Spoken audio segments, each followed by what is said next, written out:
going to stand up here in a minute. Oh, yeah, because we have the national anthem.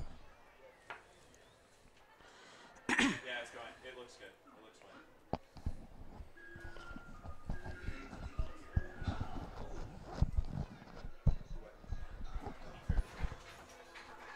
Ventura has won the toss, elected to defer. Yeah, is Jeff getting audio?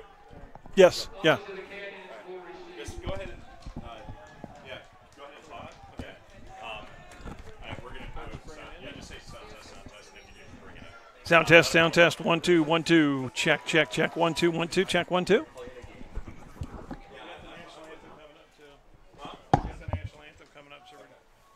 So did you get that sound check? Was there anything there? Testing bit blaster right now on my computer. Ladies and gentlemen, this is time they ask that you please stand and move your hats as we welcome COC football supporter LUF who will perform tonight's national anthem. Yeah, Mike's working. Hold on, let me see something.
Test mic 1 2 1. Test mic 1 2 1. Test mic 1 2 1.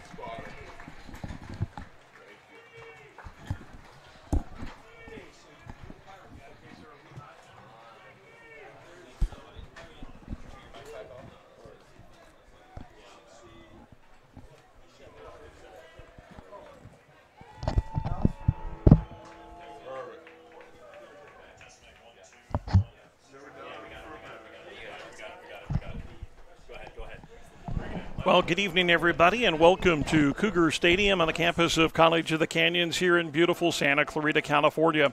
I'm Barry McKeever along with Jesse Munoz, and tonight it is the first round action of the 3C2A Southern California Regional Championships. Tonight, the number 1 and undefeated College of the Canyons Cougars take on the Ventura Pirates. Jesse Munoz joined us here, and Jesse, we've had a few technical glitches getting on board here, but thanks for people being patient. We're going to have some graphics issues and everything here, but most importantly, we're going to bring you the game here. And you know, Jesse, you've got an undefeated team. You've got a team that's 9-1, and you've got two rivals that have already played this year. 31-7, the Cougars won the first time, but there were 6 turnovers in that game committed by Ventura. Ventura, coming into this game, feels very confident. This is not a team. This is not a battle of two unbalanced teams. Well, like the coaching staff said earlier tonight, you know, no one wants to lose this game. That's for sure. You know, for Ventura, they want to come in. They want a second shot at Canyons. For Canyons, they want to continue to work towards that goal they established at the beginning of the season, and that's to advance to the state playoffs and hopefully make their way to the state title game. So it begins tonight. This is a big first step, and here we go. So the Pirates have won the toss. They have elected to defer. They will kick off. And it's a short kick taken at the 20, and that's Rayshawn Rowland, and he's going to go down at the 20-yard line. Good coverage by the Pirates, and the Cougars set up shop 1st and 10 at their own 20-yard line. The quarterback for the Cougars we're going to see tonight is Wyatt Egat. He is a sophomore from right here locally in Santa Clarita out of West Ranch High School. To averaging, it's funny, they put him as an average of 179 per game, but remember, he only played a couple snaps in those first 3 contests. He really has only played 6 full games, and out of those, if you take those numbers, he's averaging almost 300 yards per game. Yeah, brilliant stepping up in the presence of an injured Andrew Brito. And look at this, the Cougars coming out in the full house and stuffed at the line of scrimmage. This was that offense that the Cougars went 96 yards in 8 minutes, and Caleb Johns had 84 yards in that drive alone. So they had one play just to kind of, get the Pirates on their toes, and now they go back to their spread offense as no gain on a first play from scrimmage. Yeah, interesting start there. You throw a little wrinkle out there and see what happens. Looks like a formation that we're more accustomed to seeing now. We'll see what Egan and company can do. So trips receivers to the right, hand off to Dunn, and Dunn is actually going to throw it, throws it up for grabs, and it's out of bounds, intended for Tim Wiggins at midfield, well covered by the Pirates, and the Cougars find themselves right here, 3rd and 10 at their own 20-yard line. Opening drive just underway in the first quarter.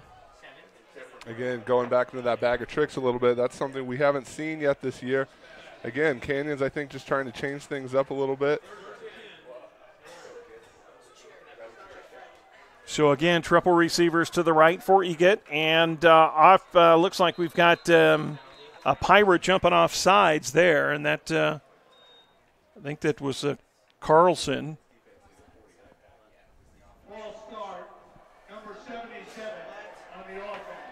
So that was interesting. Carlson came into the neutral zone, and the tackle there, Zierer, moved, and they called it on the Cougars.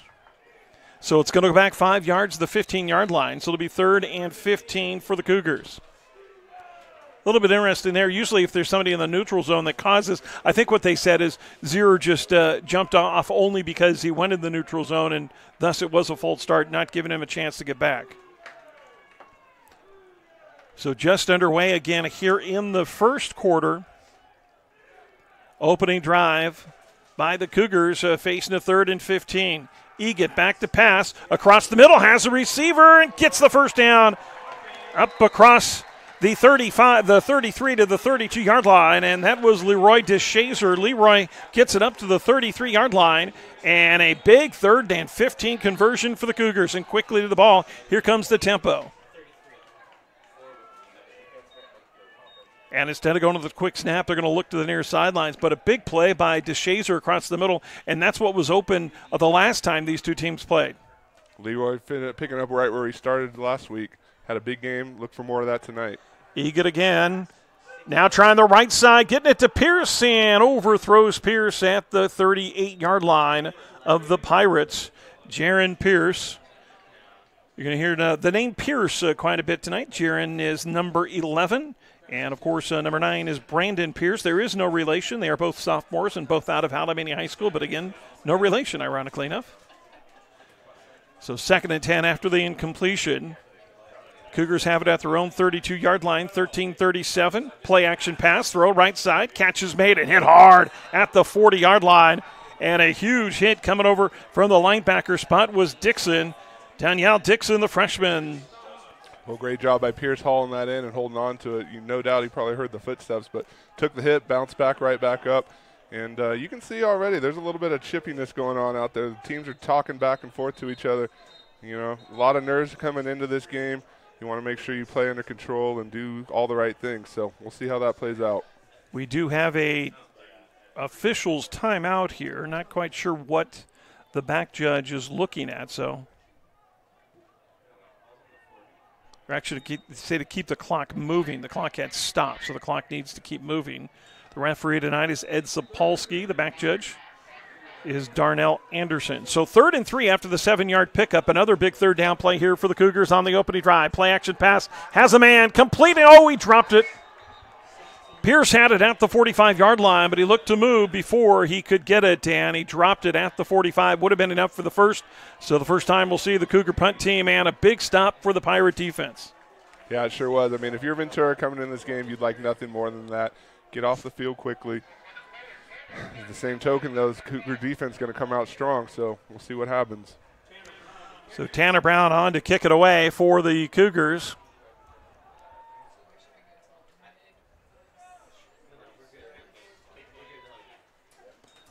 Little low snap, but Brown's going to get it. He's got pressure. It's blocked.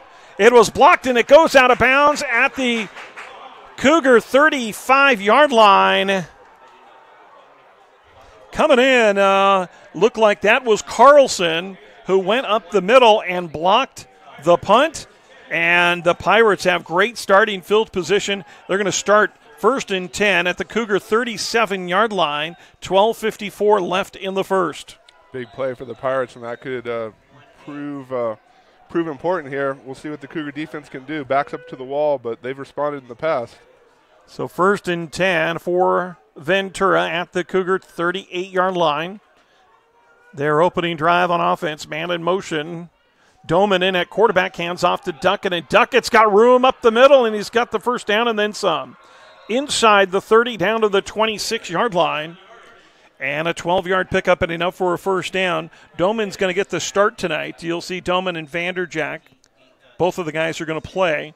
Brock Doman, he is a freshman, 6'2", 200-pounder out of Pine Creek High School in Colorado Springs, Colorado. Quickly to the ball, 1st and 10. Keeping it now, getting a man across the middle, and he drops it. And let's see if it is a fumble or if it is, they're going to say completion, and the ground caused the fumble. So there's really no gain. Actually, it might even be, well, let's see. They'll put it right back at the 20. They're going to call it incomplete, Jesse. So it is incomplete. That was Travis Knowles, I believe, in at the tight end spot. So the incompletion stops the clock with 12:28 in the first quarter. The Pirates from Ventura College trying to take advantage of the blocked punt on the opening drive. Duckett, left side. He's got some room inside the 20, the 15, breaks a tackle and finally knocked out of bounds at the, well, they're going to call him out at the 13, I believe, near the 12. So right at the 12-yard line.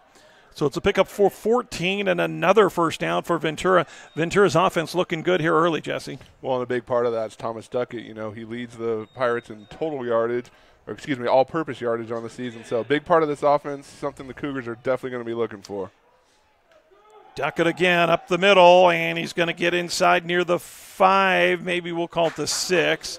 Duckett last time these two teams played at 103 yards, but he had that huge fumble at the 1-yard line as they were going in. And, you know, Coach Mushugian said that was a huge turning point because one of those fumbles or interception goes a different way, and it's not a 31-7 blowout. It's a tight game. So 2nd, and we'll call it 5 after the 5-yard pickup at the 6-yard line. Doman with a handoff right up the middle. Duckett's going to go in the end zone, and Ventura leads early, 11:31 in the first, 6-0. Ventura over the Cougars. And College of the Canyons reeling on that one. The Pirates take advantage of the blocked punt. Well, tough start. I mean, for Ventura, that's exactly what you wanted to do. Force the Cougars into, you know, a mistake and capitalize on it. For Canyons, you know, the defense had its work cut out for them. Duckett off to a good start there. They were able to punch it in, but this game's a long way from being over.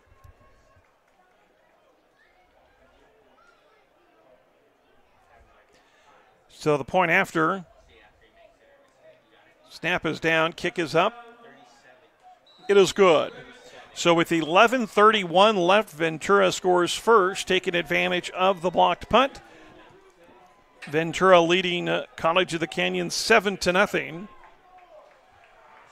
And we'll see how the offense responds, Jesse, after, I don't want to say they were shut down, but you had that third down play, and Brandon Pierce got to make those plays, and we'll see how the Cougars respond. The good thing for both of these teams actually is, remember, both these teams were down at halftime, ironically enough, last week, and both teams came back and had big second-half wins. So, if one team gets down or gets up or gets down, it's not, it's not the end of the world. Well, I started to say a little reminiscent of last week. Bakersfield was able to come in and establish a pretty decent first-half lead, and we wondered up here in the booth how Canyons would respond to that. And by the final score, they certainly did respond.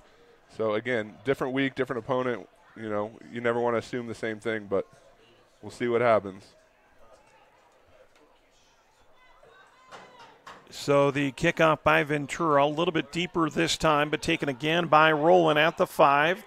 10, 15, and he's going to go down inside the 15-yard line. Check it, that's Smith.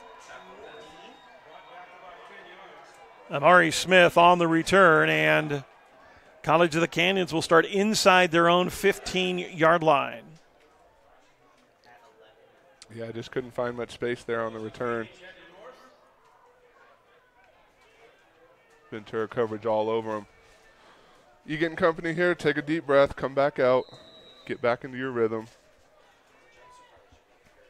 So already it looks to be a different ball game than we saw just a couple weeks ago here at College of the Canyons. I know Coach Ted Iacenta didn't expect Ventura to come in here and just give this one.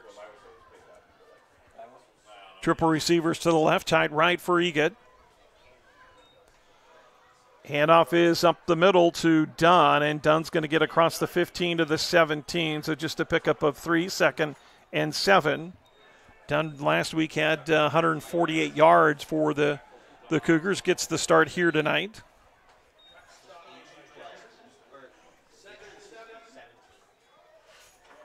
Be interesting to see if the Cougars can get the ball running. That's something they really had trouble in the first half of the last time these two teams played.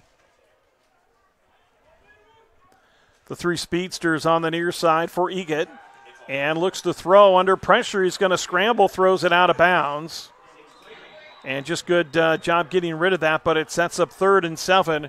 And I'll tell you what, this Pirate defense, the whole team, as a matter of fact, they are pumped up and ready to play. Oh, you said it, absolutely, Bear. I mean, again, Ventura wanted another piece of Canyons after the first Week 8 matchup. They come in here tonight confident, well prepared as always. You know, a lot of emotions out there, a lot of guys flying around the ball. So far, Ventura's got the advantage. Well, in talking to both coaches before the game, they mentioned last week that both teams were actually looking forward to this game and got caught looking ahead.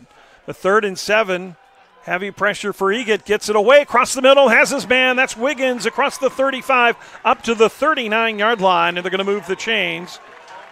And another 3rd and long conversion for the Cougars. There's looks to be an injury on the field, and that is Lambert.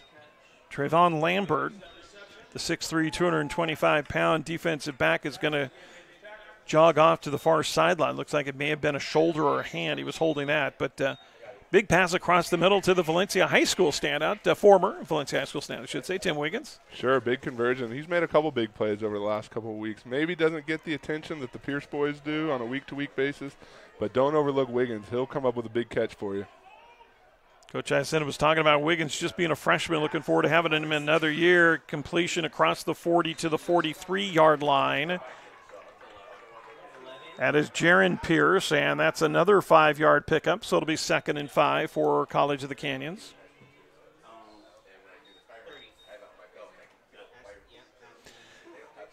Part of today's game brought to you by our friends at AV Equipment Rentals. AV Equipment Rentals on Railroad Avenue with the right tool to do the job right. Looking at the near sideline to get the call. It's being signaled in now. 13 on the play clock, so plenty of time for Egat. Takes the snap. Oh, and he dropped it. Picks it up, throws across the middle, complete across midfield to Pierce down to the Pirate 46-yard line. And what a heads-up play by Wyatt Egat. Actually, Dunn came over, and it looked like Dunn actually knocked it out of his hands. I don't know if he was supposed to run some type of a fake, but Dunn ended up knocking it out of the hands of Egat, and wisely just calmly picked the ball up and threw a strike down to Jaron Pierce, and another first down for the Cougars. Hand off to Dunn, right side, and now puts his head down and gets it up the middle. He's only going to get about 1.5, so down to the 45-yard line. Clock continues to run, 9 minutes left in the first. Ventura up 7-0 over the Cougars. Ventura blocking the punt, the first COC punt, and then taking the drive all the way in and scoring on a 6-yard Thomas Duckett scamper on the right side. So 2nd and 9. Play action again. Back to pass. Egat, lots of time, has a man left side. Brandon Pierce is open, and did he catch it? Yes, they say he did. I don't know, Jesse. I thought he was out of bounds. Looked like they hit him out of bounds. He landed out of bounds, but maybe got a foot down all the way down to the 19-yard line, and a 1st and 10 for the Cougars. Oh, hold on, Jesse. Let me turn your microphone up. There you go.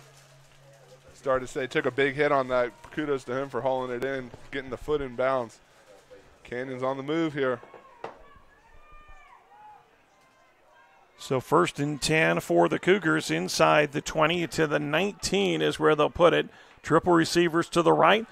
Across the middle, DeShazer inside the 15 down to the 11. And they're going to give them the 8-yard pickup. It'll bring up 2nd and 2 for the Cougars. And that offense is really moving right now. Well, went right back to DeShazer, seeing a route that they like over the middle. Also props to Caden Dunn on the blitz pickup there, having an impact both running the ball and as part of this offense. Yeah, they were blitzing off of the corner, and Caden Dunn came up and stuffed the linebacker, and that gave Egan enough time. This time they give it to Dunn. He cuts back up the middle. He's going to be right at the 1st down marker. Looks like he may get an extra yard or so. And wow, you saw Jalen Watson kind of jumping on that pile there, but it is going to be enough to move the down markers and actually put them on the ground, because it's going to be 1st and goal for the Cougars. They're going to put it at the 8-yard line. They're going to put it just outside the 8-yard line.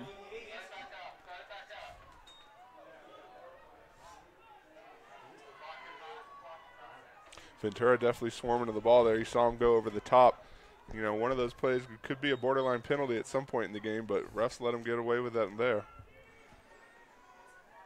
So 1st and goal for the Cougars. Now Latu comes in. He's on the right side. Play action again. Egan goes to Dunn out of the backfield. Actually, that was Latu, I'm sorry. And Latu just dropped it at the 8-yard line. It wouldn't have been much of a gain.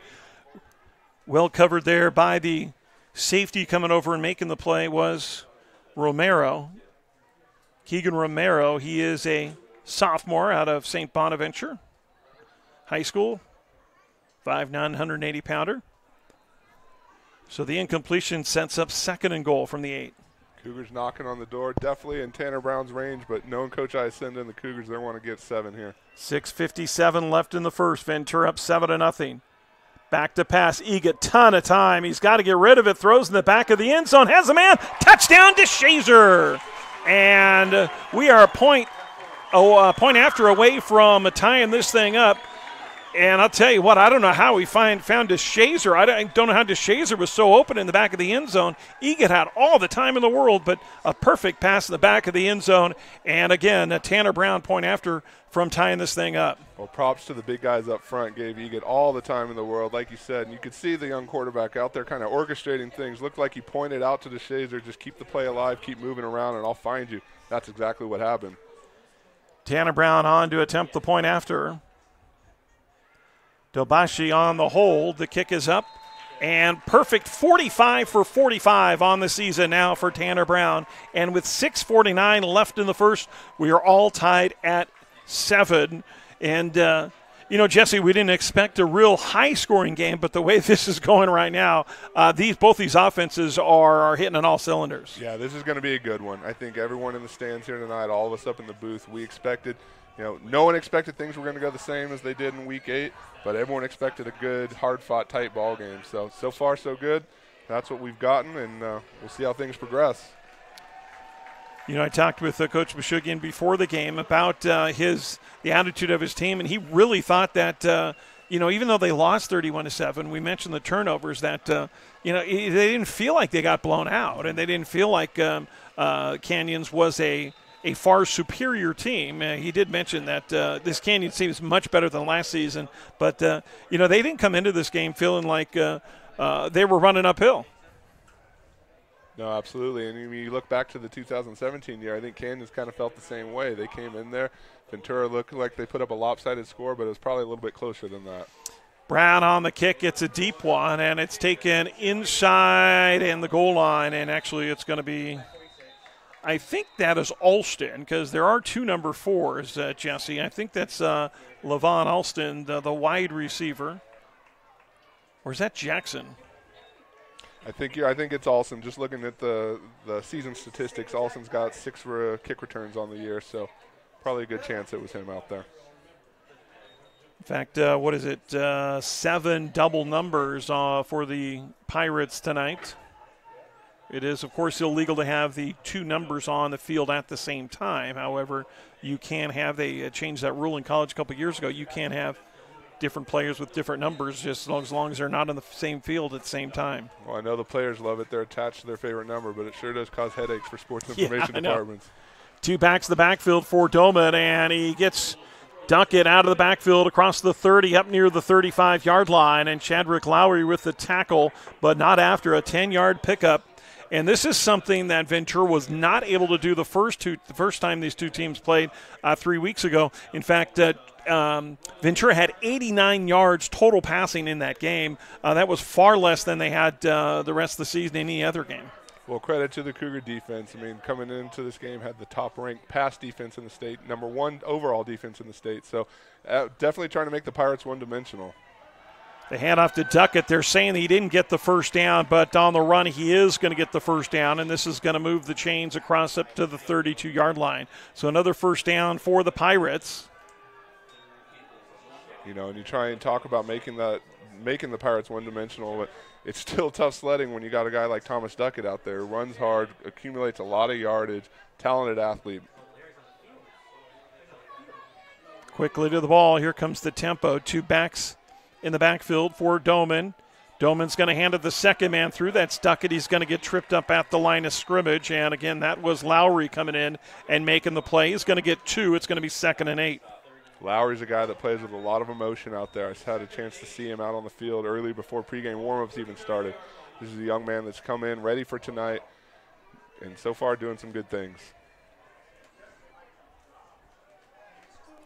5:23 left in the first quarter, tied at 7. The Southern California Regional first-round playoff action. Doman, plenty of time, tons of time, taking all the time in the world, has a man up near midfield, and the catch is made, and a first down for the Pirates.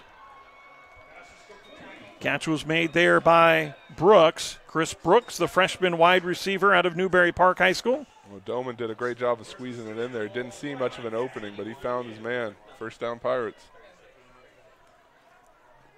So, again, both of these offenses have been moving the ball. The Cougars did have to punt once, and when they did punt, it was blocked by Ventura, and that turned into their first touchdown. Here we are at 7, and again, the Pirates moving.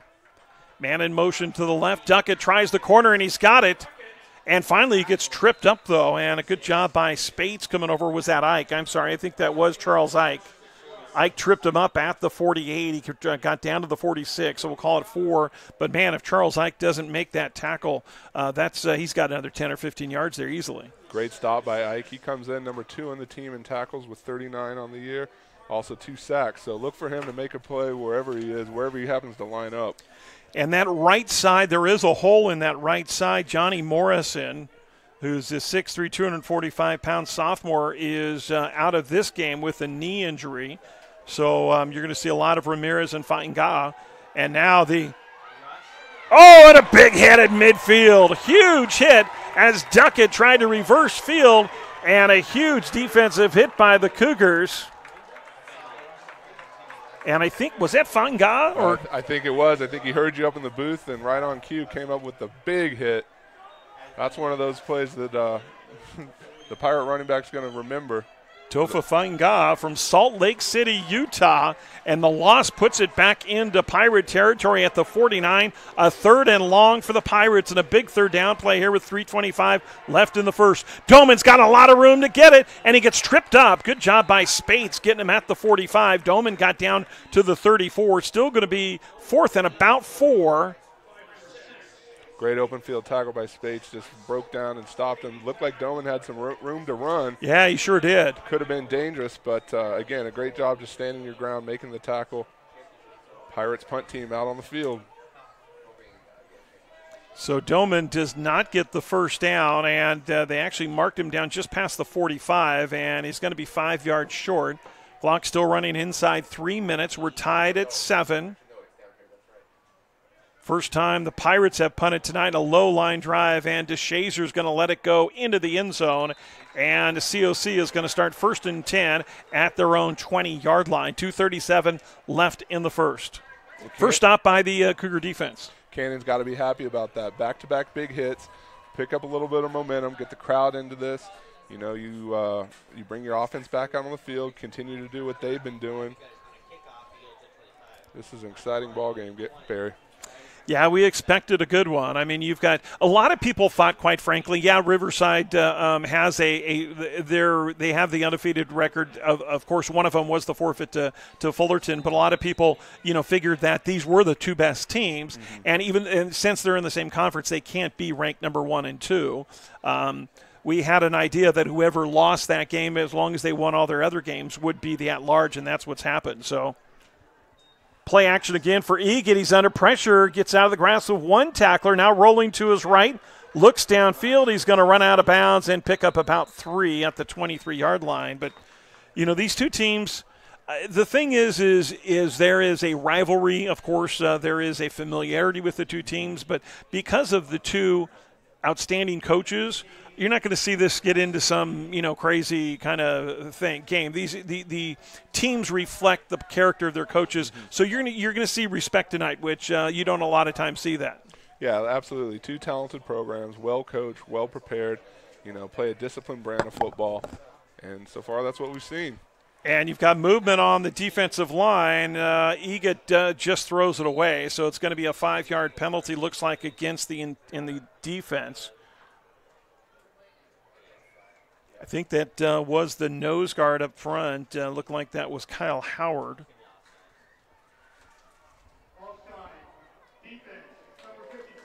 Oh, check at 52. That's Dane Nelson from Visalia out of Central Valley Christian High School, 6'1", 295-pounder. We talk about how similar these teams are. The other interesting thing is both of these teams have 26 players from out of state, so they're not like they're bringing in all these kids from outside the area. That's pretty much less than a third of your team.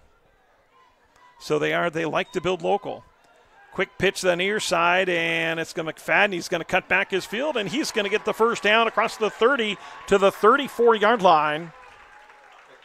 Excellent cutback. Took it as far as I'm sorry. That was Henderson, I believe. Actually, that was Henderson. I thought that was McFadden. That's Alonzo Henderson out of Cleveland High School. Jesse? Started to say took it as far to the left as he could, and then just found a seam up the middle or back to the right.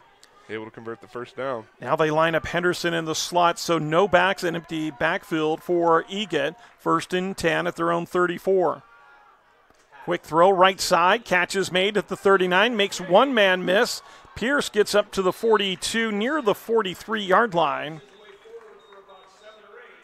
Great job for Pierce. No, I'm sorry. That was, it was Brandon Pierce. I'm sorry, yes. Caught the ball and was looking for a little bit of extra room. You like to see him traditionally get north-south and upfield, but a guy with his type of speed, if you can find an opening and you got to run down the seam a little bit and then turn it up, that'll work too. So he still says he's faster than Marquise Brown. Well, that's a race I'd love to see.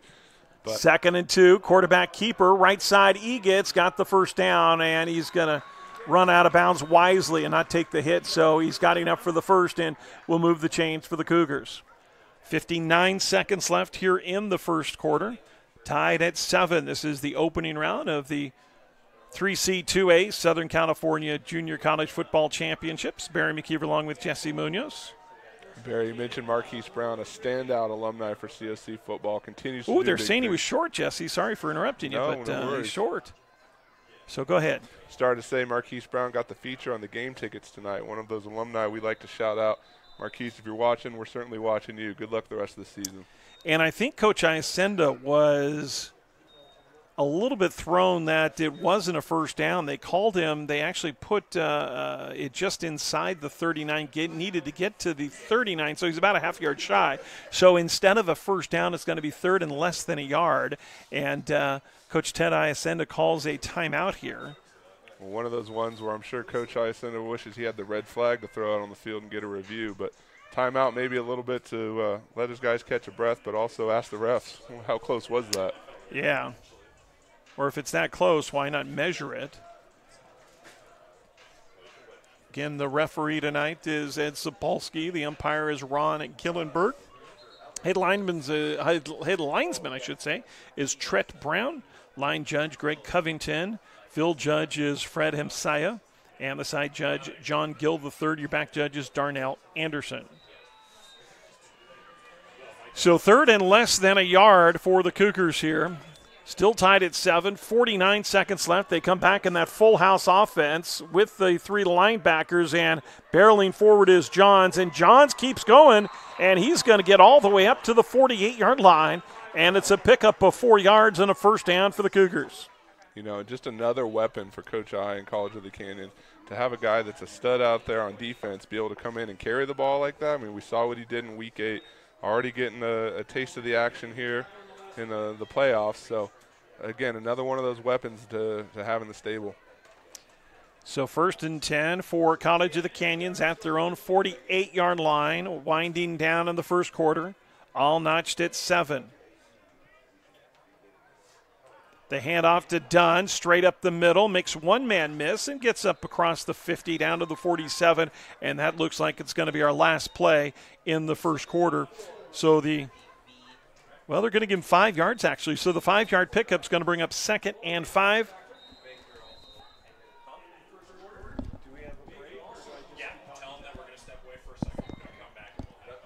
All right, we're going to step away for a second. After 1 quarter, it's tied at 7, Ventura College and College of the Canyons. You're watching 3C2A coverage of the Southern California Playoffs round number 1 here on SoCalCollegeSports.com.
For Canyons, if they can get that pressure up front, have the D linemen be able to control the trenches, things are going to go well for COC. They need to get to the 33-yard line. The Cougars showing blitz up the middle. Here comes Spates, and they throw, and Spates is going to get him. Spates sacks Dolman back to the 12-yard line. They tried to set up the screen, and it would have been beautiful and a perfect, the time you want to run the screen is on a blitz. They just couldn't get it to the receiver because Spates was there so quickly. Couldn't get it done. Third sack of the year, and none more important than that one. Be able to get the Cougar defense off the field here. So the loss all the way back inside the 15 to the 13-yard line.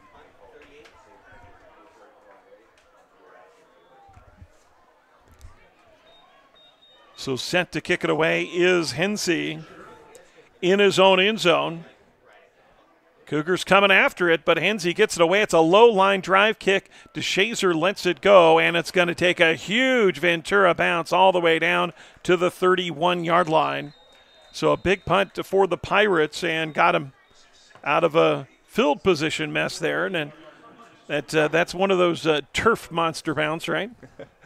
Well, I mean, credit to DeShazer. You know he wanted to pick that up and make a play, but with an awkward bounce and a hard line drive type ball like that, smart plays to just get away from it, let the offense come back out on the field. So the Cougars are going to start 1st and 10 at their own 31-yard line. Still tied at 7, 12:02 left in the first half here. Remember, the winner of this game plays the winner of the Riverside and El Camino game. Actually going on right now as we speak at halftime. We'll check on that game. Eget to Henderson, the left side, and Henderson is going to get taken down, and he gets back to the line of scrimmage. But good job on the corner there.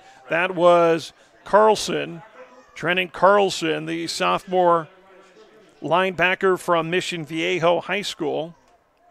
6'3", 245-pound sophomore. So no gain on first down, brings up 2nd and 10. Today's broadcast also brought to you by our friends at Vista Canyon. Vista Canyon, exciting new development on the east side of the Santa Cruz Valley. Eget rolling to us right now on 2nd and 10, looking downfield, still looking, he wants it all, going deep. He's got Pearson. Pierce catches it on his back at the 15-yard line. Wow, tremendous catch. Look at that concentration. Pierce bobbled it again, and came down with it on his back. One of those plays that's going to go down on the highlight reel for sure, and you can see that young man getting up with a boost of confidence. First down, Cougars. It was well covered there on the near sideline by, that was Lambert. But Pearson, it was actually underthrown. Pierce got behind Lambert, but then came back to an underthrown back shoulder, went up, it was tipped around, and on his back made the grab. And it's 1st and 10 for the Cougars at the Ventura 15-yard line, under 11 minutes left. Quick throw right side to Dunn. Dunn across the 15, out of bounds at the 13-yard line. Well covered there by the Pirate defense, so just a pickup of a couple. Going back to that last big play, that's one of those ones where everything worked out. The offensive line did their job. Eget was able to roll out with plenty of time, and then Jaron Pierce with the big-time catch. Quickly to the ball, the Cougars look at it, snap this in some tempo, and now they're going to look to the near sideline and make the call. Triple receivers to Eget's left. Dunn is the single set back to the right. And Eget's going to take it himself and gets hit. In the backfield is going to lose a yard back to the 14.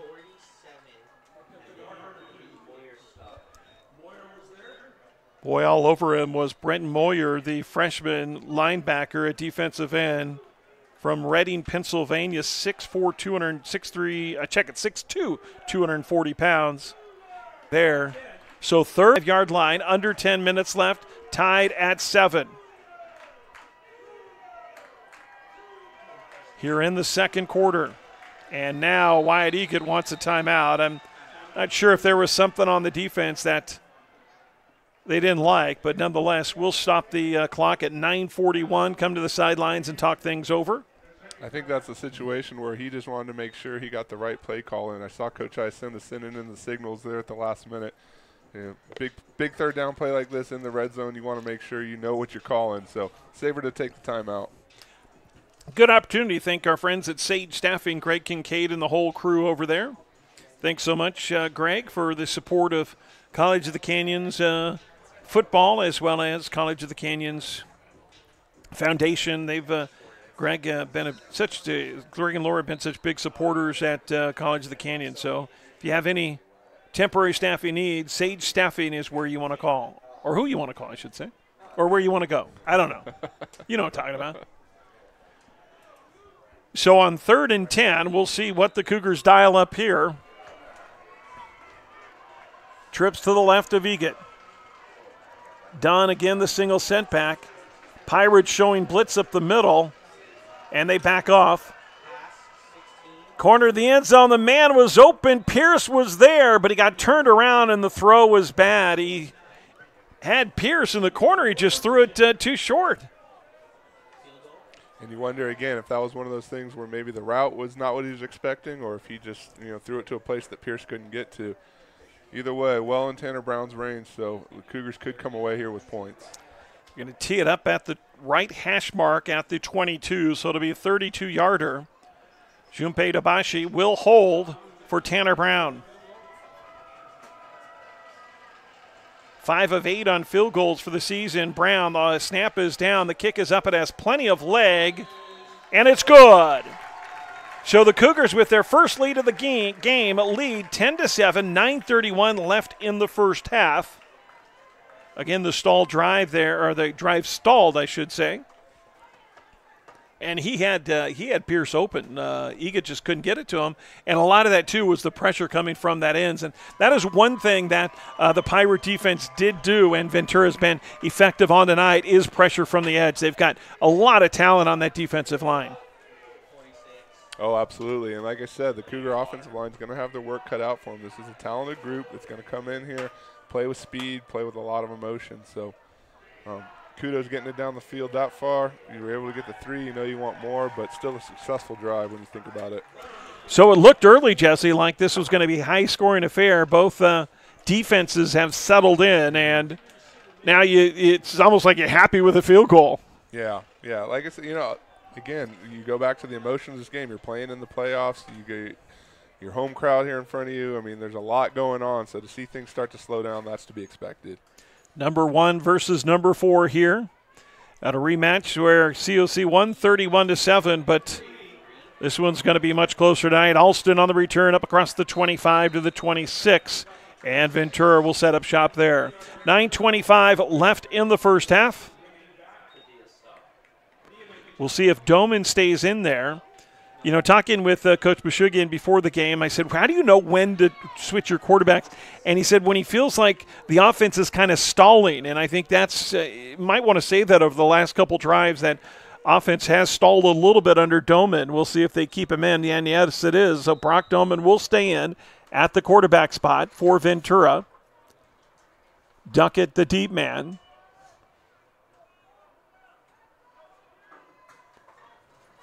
First and 10. Duckett straight up the middle, and he's not going to get much. And big tackle by DeCarlo Hamilton. And, Hamilton, a guy that we haven't talked too much about this season, but with Morrison out this game, Hamilton getting some playing time there. 6'4", 300-pounder out of Plantation, Florida. Went to American Heritage High School. And a good job inside by Hamilton, and just a 1-yard gain on first down, so 2nd and 1. Hand off again to Duckett up the middle, and he's got the first down. That's the thing with Duckett. They'll just keep coming after you, and they'll run it up the middle. And good blocking up front by the offensive line for Ventura. Gets the first down up across the 35 to the 37-yard line. 1st and 10 for the Pirates. Yeah, Duckett, a guy with a lot of ability, can do damage whenever he touches the ball. Duckett again, right side. He's going to get up to the 40-yard line, a pickup of 3. And this has been the question mark on this defense. As good as it is, the one weakness, you would say, the Achilles heel, is the run, and the consistent run. We saw it last week against with Elisha Ortiz against Bakersfield. They were able to run it, and you got to think Ventura thinks they can run it too. Yeah, I mean, again, Canyon's noted for their pass defense and their overall points allowed, but Duckett wants the edge. The left side cuts it upfield and gets stuffed right at the 45-yard line. Lowry coming over there with Spates also there and stuffs him at the 45. So it's going to be about just under 2 yards shy. So 3rd and 2 for Ventura at their 45-yard line. Another big third down play here. 7.5 minutes left in the first half. Doman switches his tight end to the right side. Duckett immediately to the left. Hands off to Duckett, right side. He's stuffed at the line of scrimmage. No gain. And again, that's Hamilton inside. And the Cougar defense holds, but on 4th and 2, do you dare go for it here, Jesse? Yeah, it's a roll of the dice. That's a gutsy call if you go for it, because you don't want to give the other team it is really a battle of field position. Maybe they'll try to get them off sides here. Remember, they have all 3 timeouts here, so look for a hard count. An empty backfield set for Doman. I don't think they're going to snap this one. I could be wrong, but. And now he's going to back up. He may kick this one away. He does. Doman with a quick kick. Nobody back to return, and it's going to take a Ventura bounce inside the 10, inside the 5, right at the 5-yard line. So it works out exceptionally well. That is a 50-yard punt by Brock Doman. Yeah, one of those plays, I think we saw one of those pooch punts back in week 8, maybe something that Canyons had forgot about, wasn't expecting. You get into the emotion of the game. Everyone seemed hyped and ready at the line. But, Barry, you mentioned DeCarlo Hamilton. He's a guy that just being around the facility this week, I heard the coaches talking about they were really looking for him to step up, play a larger role in this game, especially, like you said, with the absence of a Johnny Morrison. So far so good. 2 big plays on that drive, and I'm sure he's pumped up looking for more. Wyatt Egan on the night, 9 of 4, 111 yards and a touchdown, but right at his own 5-yard line, 1st and 10.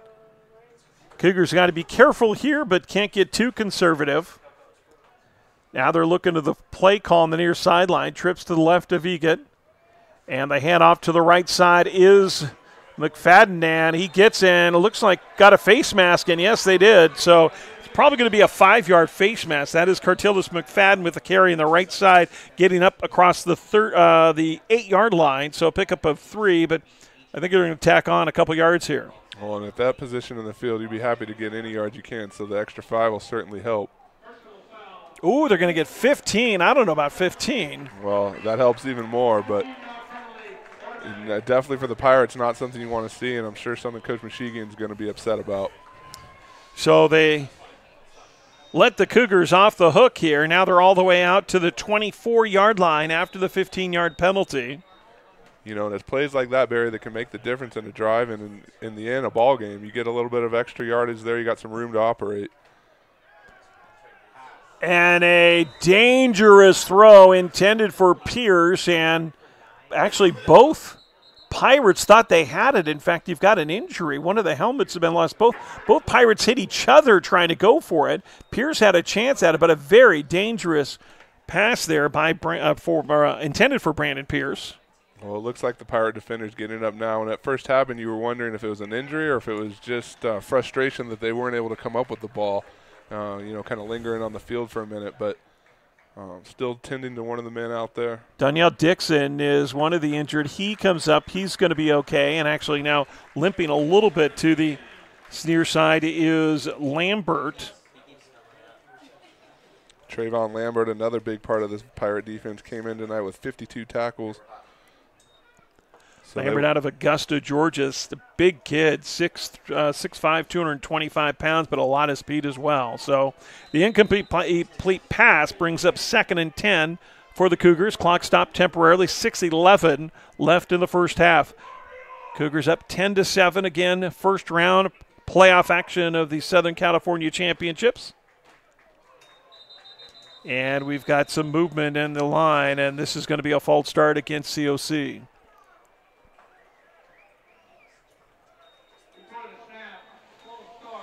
So, Jesse, the 3C2A is the California, it handles the whole California, and then the SCFA is Southern California football. So this is for the SCFA championship. The 4 teams is the first round, and then the winner of the Southern California championship goes on to play for the state championship coming up December 8th, correct? That is correct, Barry. So we have a 4-team playoff in both regions and then a state championship game. Egan's going to have to scramble. He's going to throw it out of bounds, and he did get it past the line of scrimmage, so it is going to be an incomplete pass. Good job by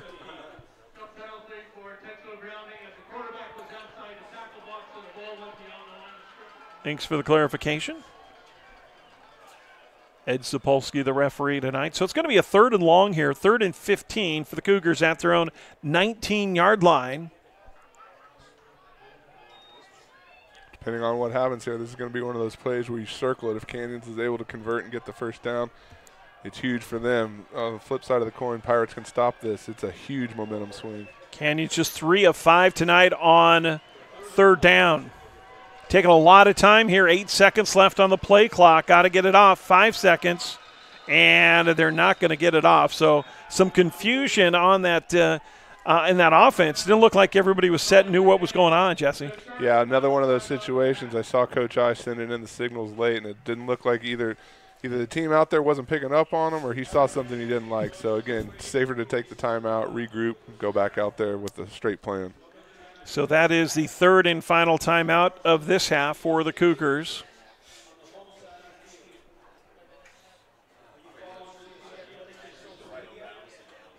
Again, 3 of 5 on 3rd down tonight. The stats so far pretty equal, though. The biggest thing, though, is that the Cougars have run 25 plays, and Ventura's only run 12.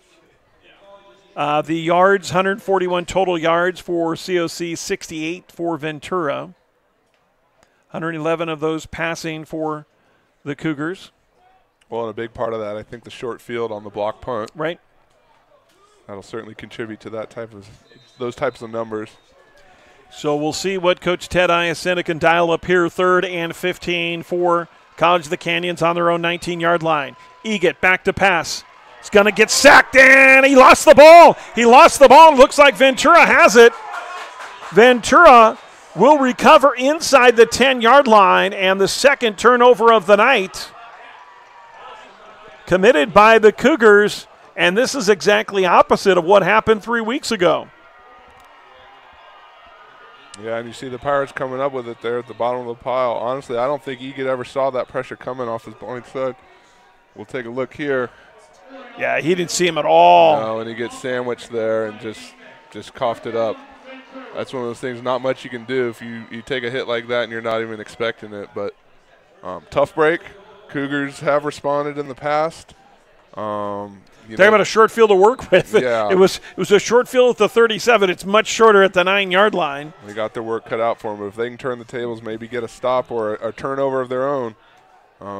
Split backs next to Doman. Duckett is on the right. 1st and goal from the 9.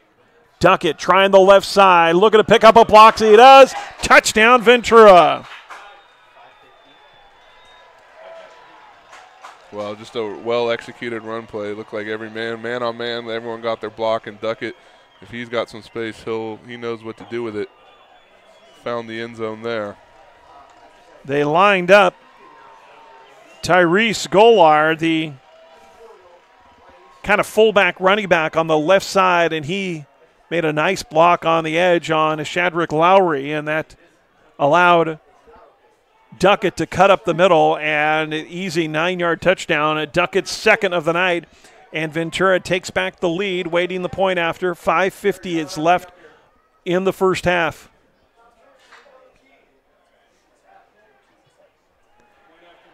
A point after by Contiente is up, and it is good. Check it. We're good, right? Yeah. Okay, just want to make sure. So 14-10, Ventura leads over the Cougars. 2 turnovers and 2 touchdowns for the Pirates. Well, and we hinted on it. We talked about what a big third down that was going to be, or, regardless of the outcome. Turned out to be in favor of the Pirates. They come up with the big turnover there.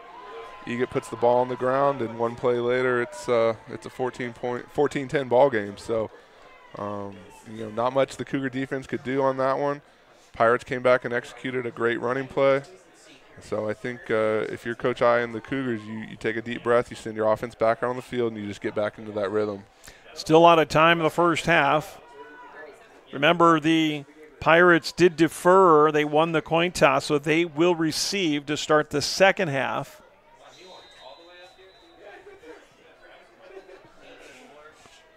That definitely worked to their advantage after they stopped the Cougar offense on that opening drive and then blocked the ensuing punt. So Rowland and Smith deep to receive. This one's going to be taken by Rowland at the 12, up to the 20. Cuts back at the 25, 30. Still on his feet and finally knocked down at the 35-yard line. And it'll be 1st and 10. Pretty decent starting field position for the Cougars. One thing you say about Wyatt Egan is he hasn't thrown a lot of interceptions, just 3 on the season, but he also has 3 fumbles coming in just the last 2 games, and those have been costly. Yeah, I mean, again, for a guy that's played so brilliantly, the last couple of weeks, mistakes will happen, and you want to try and limit those, especially in, a big-time game like this. So I think Eagle will be okay.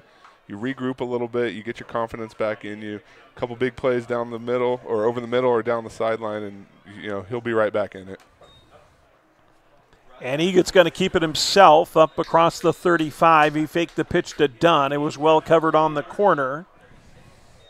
And it's just a 1-yard gain up across the 35 to the 36-yard line. It'll be 2nd and 9 for COC. Under 5.5 minutes to play in the first half.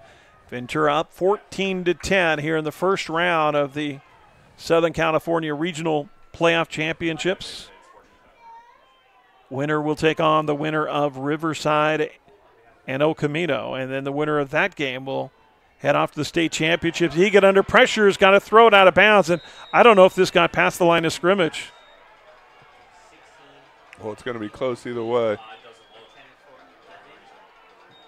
Looks like it just did. So I think they're saying it did. I got to be honest with you, I didn't think it did. I thought it was at the 34-yard line, so it is going to be an incomplete pass, so that's going to set up 3rd and 9. But again, that pressure on the edge is disrupting the Cougar offense. It's exactly what Ventura wanted to do tonight.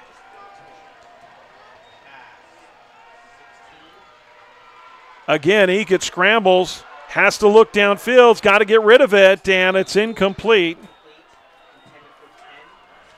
It was intended on the near side for Dunn, but Dunn wouldn't have been near the first down, and the Cougars have to kick it away. A 3-and-out for the COC offense, and that pressure on the edge, especially by Carlson, is just giving the COC defense or the COC offense fits. Yeah, you said it right there. He's been in there a couple times, giving the tackles a hassle out there, and having an effect on this ball game so far. Tanner Brown sent to kick it away. Here comes the pressure again. This time he gets it off.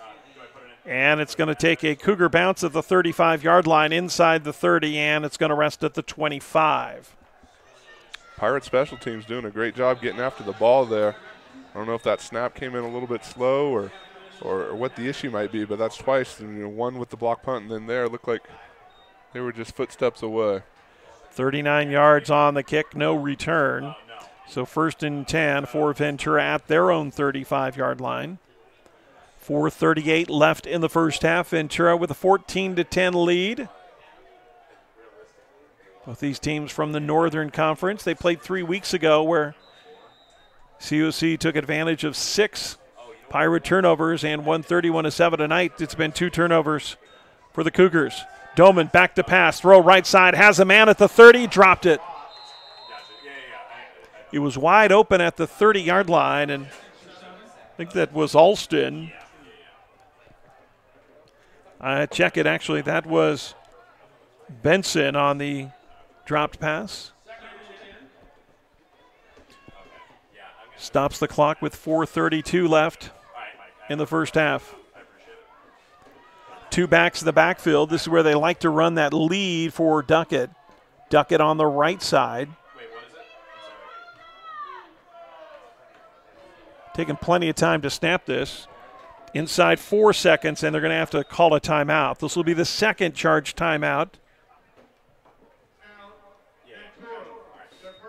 Oh, that's their first of the half, I'm sorry.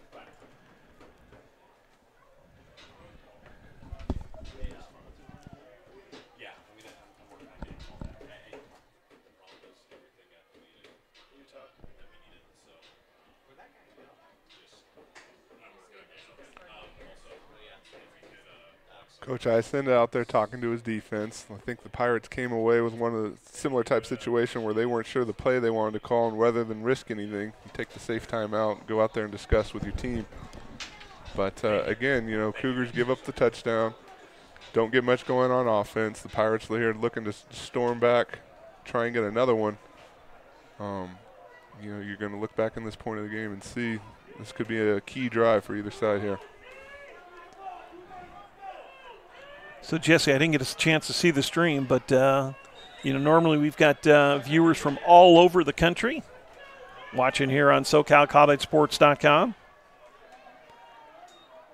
And, again, motion on the left side. Duckett trying that side. And, Jesse, it looks like that tight end is moving forward. I don't know if it's just me, but he's actually moving forward when the ball is snapped. They haven't called it. It's been twice tonight. You see number 10. That is Travis Kuntz. He is the tight end, big tight end, 6'5", 260-pounder out of Austintown, Ohio. It's just a 2-yard pickup. So it sets up 3rd and 8 for the Pirates. Let's see what Coach and Corbett, another big third down player. See what Coach Corbett dials up here. Looks like a blitz on the corner. Trips to the right for Doman. Under pressure, he's going to look to run to the left side, now scrambling, and he's got to get hit hard. Tariq Spates brings the hammer. Boom. And Doman goes down at the 24-yard line. Just exploded into that ball carrier there. A big hit for the Cougar defense. And one of those ones where you look like, again, could tilt the momentum here a little bit. Wow, I'd love to see that again. So the loss back to the 24, and it's a 3-yard loss, and Ventura will have to kick it away, and they're going to milk some time off the clock here. Remember, the Cougars have no timeouts left, so they can't prevent this. 3:10 and counting. You hear the Cougar faithful congratulating Spates as he comes to the bench there. Another decent crowd on hand, and it's a high kick. DeShazer's going to let it bounce. It's going to take a Cougar bounce back towards the 50-yard line. So it's going to be just a 28-yard kick to the 48 of the Cougars, and the Cougars with great field position here at their own 48, 2:58 left in the first half. Remember, they do have, or they don't have any timeouts. No, but I think with that amount of time, the playbook is open. You know, you can run, you can pass, you can do some different types of things. So interesting to see what they dial up here. Definitely looking for the end zone, though. Trips to the left of Egett. Dunn, the single setback, hand off to Dunn, the right side, and Dunn's going to run, and he's going to get out of bounds the 47-yard line. Going to pick up 5 yards down to the 47. Clock continues to run. Cougars taking their time here. One thing, they want to make this the last drive. They don't want to – I mean, you want to score, period. If you can score, you score, but would love to take a ton of time off here. And now we've got a whistle.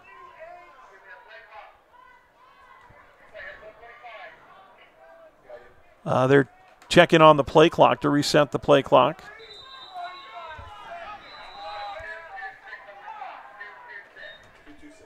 So they're going to put some time back out on the clock. So instead of 2:14, there's going to be 2:26 left on the clock. And now they'll wind it up. So 2nd and 5 for the Cougars. Egett's going to keep it himself, and he's not going to go anywhere. Gets back to the line of scrimmage, and that's it. Tackle made on the play by Bradley Taylor. Taylor from Central Valley Christian out of Visalia. So 3rd and 5 here. 2 minutes left. Remember, Ventura has 2 timeouts here, and if the Cougars don't get this, you're pretty much assured they're going to call the timeout. Stop the clock here. Another big 3rd down here play. Eget back to pass. Looking across the middle. It's intercepted at the 35. Across midfield to the 45 and out of bounds to the 30-yard line. That was Jalen Watson. Jalen Watson, the team leader with 3 picks coming into this. I think that could be probably the worst pass we've seen Wyatt Eget throw this season. And 3 turnovers on the night. And it's down to the 20. Let's see where they put it. The 29-yard line they're calling it out of bounds. 28. So they're going to put it at the Cougar 28. Still 1:43 left. Now remember, Ventura has 2 timeouts left in this half, and they get the ball to start the second half. That's what I started to say. It's imperative that the Cougar defense come up with a stop here, or at the very least limit them to 3, keep it at a 1-score game. Duckett lined up to the left of Doman. Run to the right. Doman gets the corner. 25-20, breaks the tackle down to the 15, and a flag, a late flag. Not sure what this is. Are they going to call, it looks like they may call a face mask against the Cougars. Well, that would certainly be disappointing for the Canyons and exciting for Ventura, trying to just edge up a little bit closer. Yeah, you called it, Barry. A horse collar.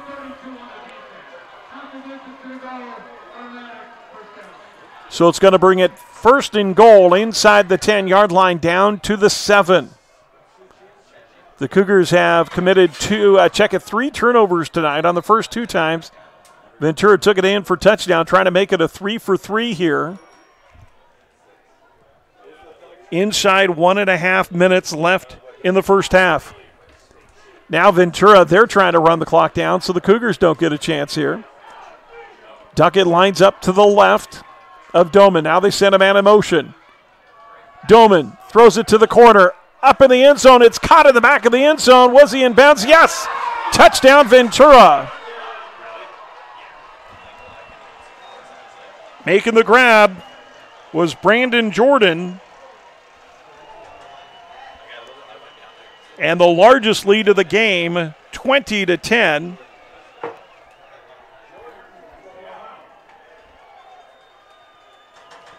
Take a look at the replay here. He just finds him back in the end zone, a little bit of a fade route.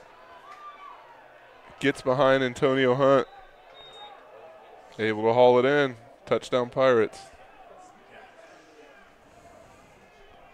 So Continenti on to attempt the point after. Kick is almost blocked. English ends up hitting Continenti, so the point after is good, but we're going to have a roughing the kicker penalty, so that's going to be marked off against the Cougars as well. 1:09 left in the first half. Ventura with a 21-10 lead. So 3 turnovers, 3 touchdowns tonight. Oh, a little bit of like what we saw last time. It's funny, these 2 teams, the last 3 times they've met, have kind of taken turns flipping the script on each other.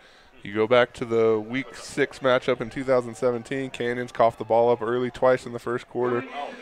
Fast forward to the Week 8 matchup here, and it was Ventura that was committing the turnovers all over the place. So far, Canyons a step back up and taking its turn in that turnover game. So a lot of time to go here.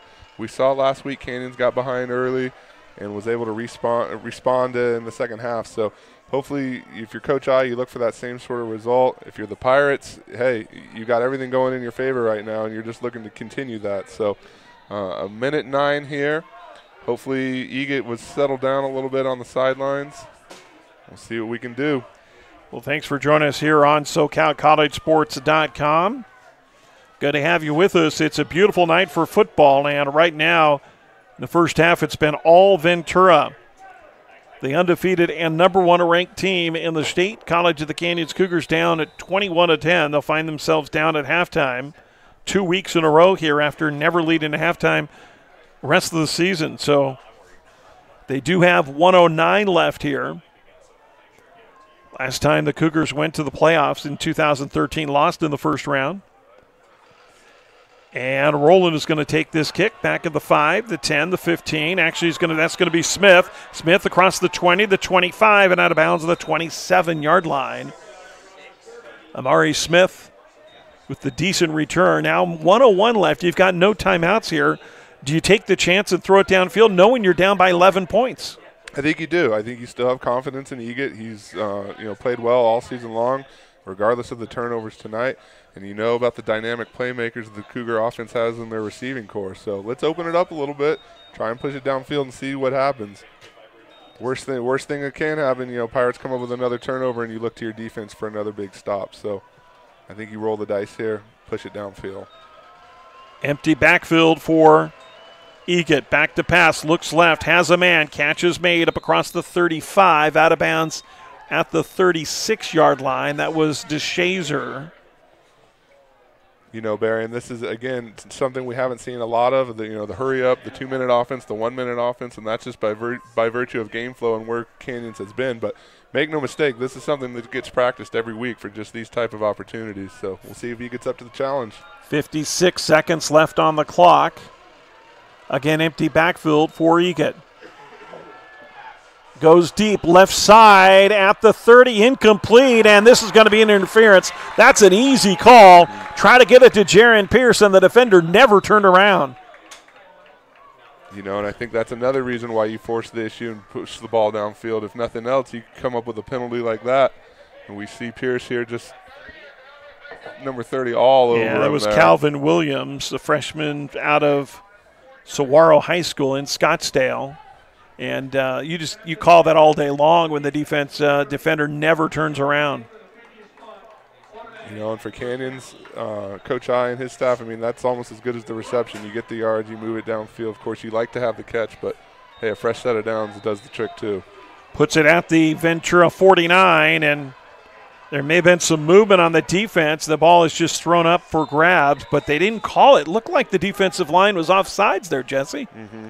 And I think they got the quick snap, but they didn't get the call. So 2nd and 10 after the incompletion.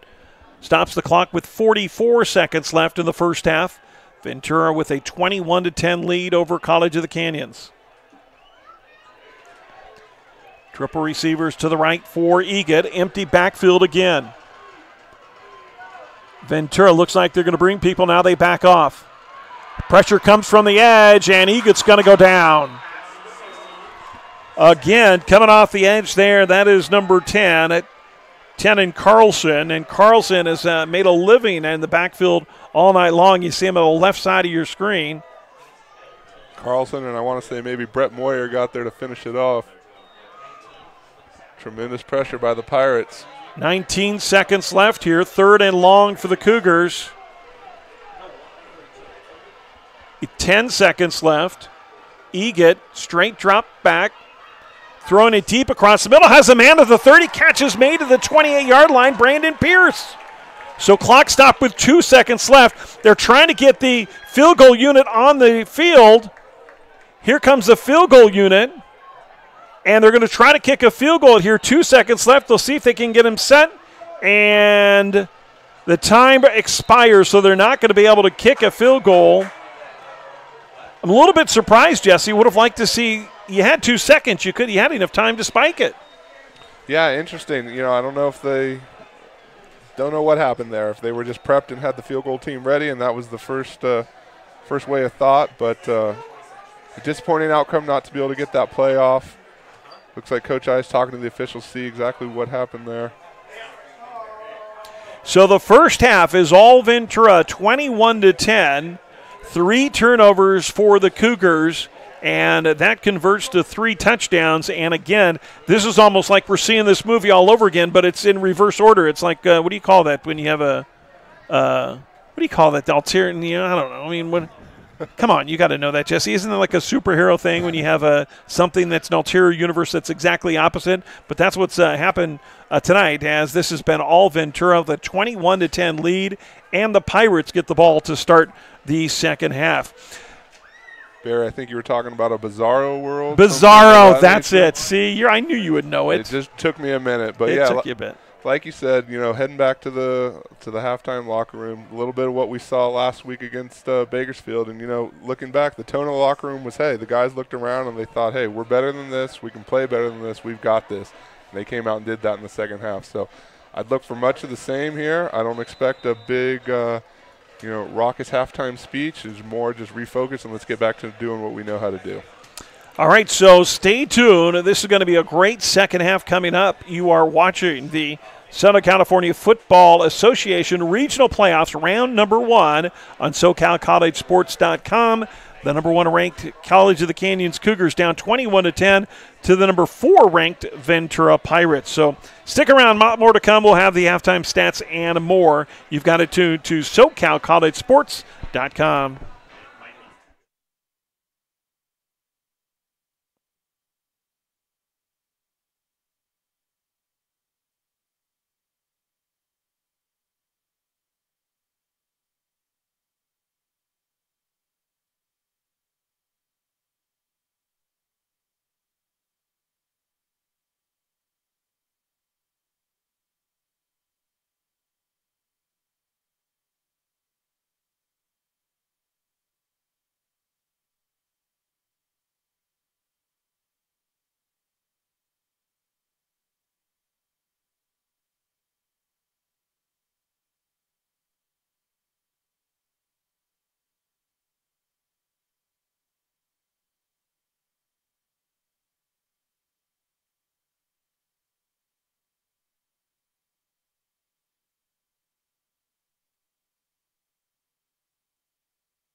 SoCal College Sports appreciates you guys staying on for all of our technical difficulties tonight. And if you're watching anywhere, please go ahead and check us out on youtube.com/SoCal College Sports 1 for all Southern California and Northern California athletics events. We have championship events happening all over the place. So if you are interested in watching any of those events, make sure to stay tuned. We'll have all of the SCFA action going on in the coming weeks on our YouTube channel. Once again, check us out on youtube.com/SoCal College Sports 1, as well as facebook.com/SoCal College Sports, and on Twitter, SoCal College Sports SPO.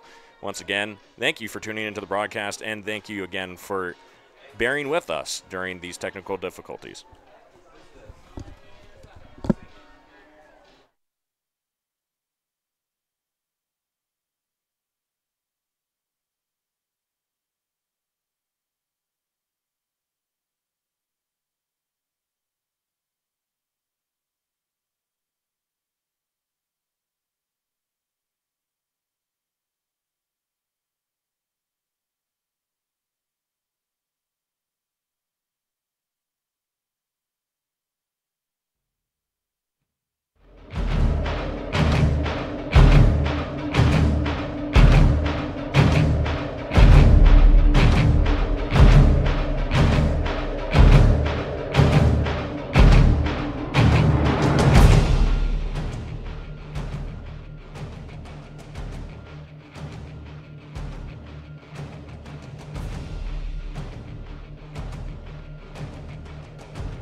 So we're a couple of minutes away from halftime here, or halftime being over.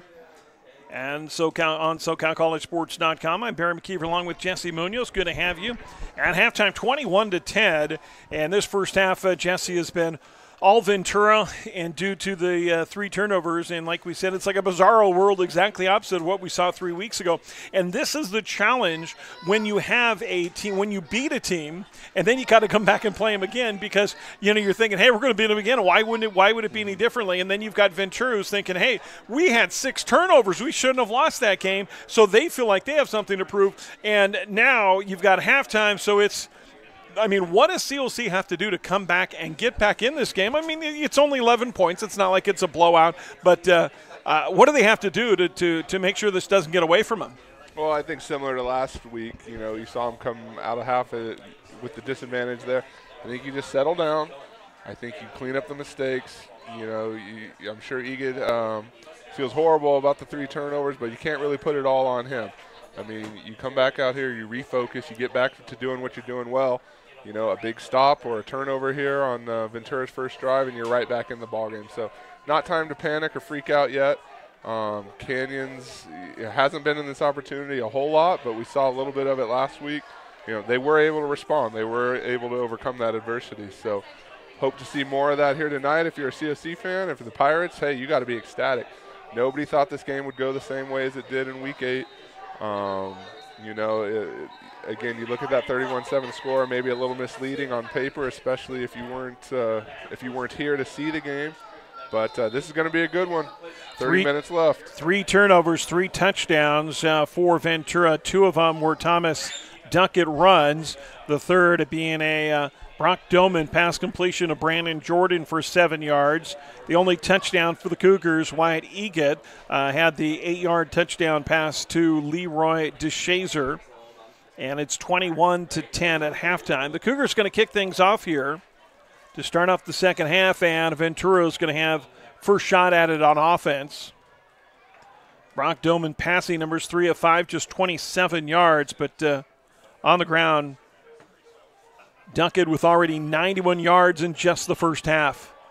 So the kick's going to go out of the end zone and come out to the 25-yard line. So it'll be 1st and 10 for Ventura there. Just underway here in the second half here on SoCalCollegeSports.com. Barry McKeever along with Jesse Munoz. Good to have you with us on SoCalCollegeSports.com. This is the first round of the Southern California Regional Championship playoffs. Winner of this game will take on the winner of Riverside and El Camino, and at halftime it was pretty much all Riverside, I think, Jesse. Last score we saw 35-10. Riverside was up at halftime, which was expected. So if Ventura wins, they will travel to Riverside next Saturday. If COC wins, Riverside will come here to the College of the Canyons. And Doman on the quarterback keeper tries the right side. He finds himself a lot of room there, all the way up near the 43-yard line, and a pickup of 18 and a first down for Ventura. I think that's the type of play you're not really expecting that play call on the first snap of the second half. So Cougars maybe not prepared for that one, but try and regroup here. A lot of room. You're looking at the replay there. So 1st and 10 for Ventura.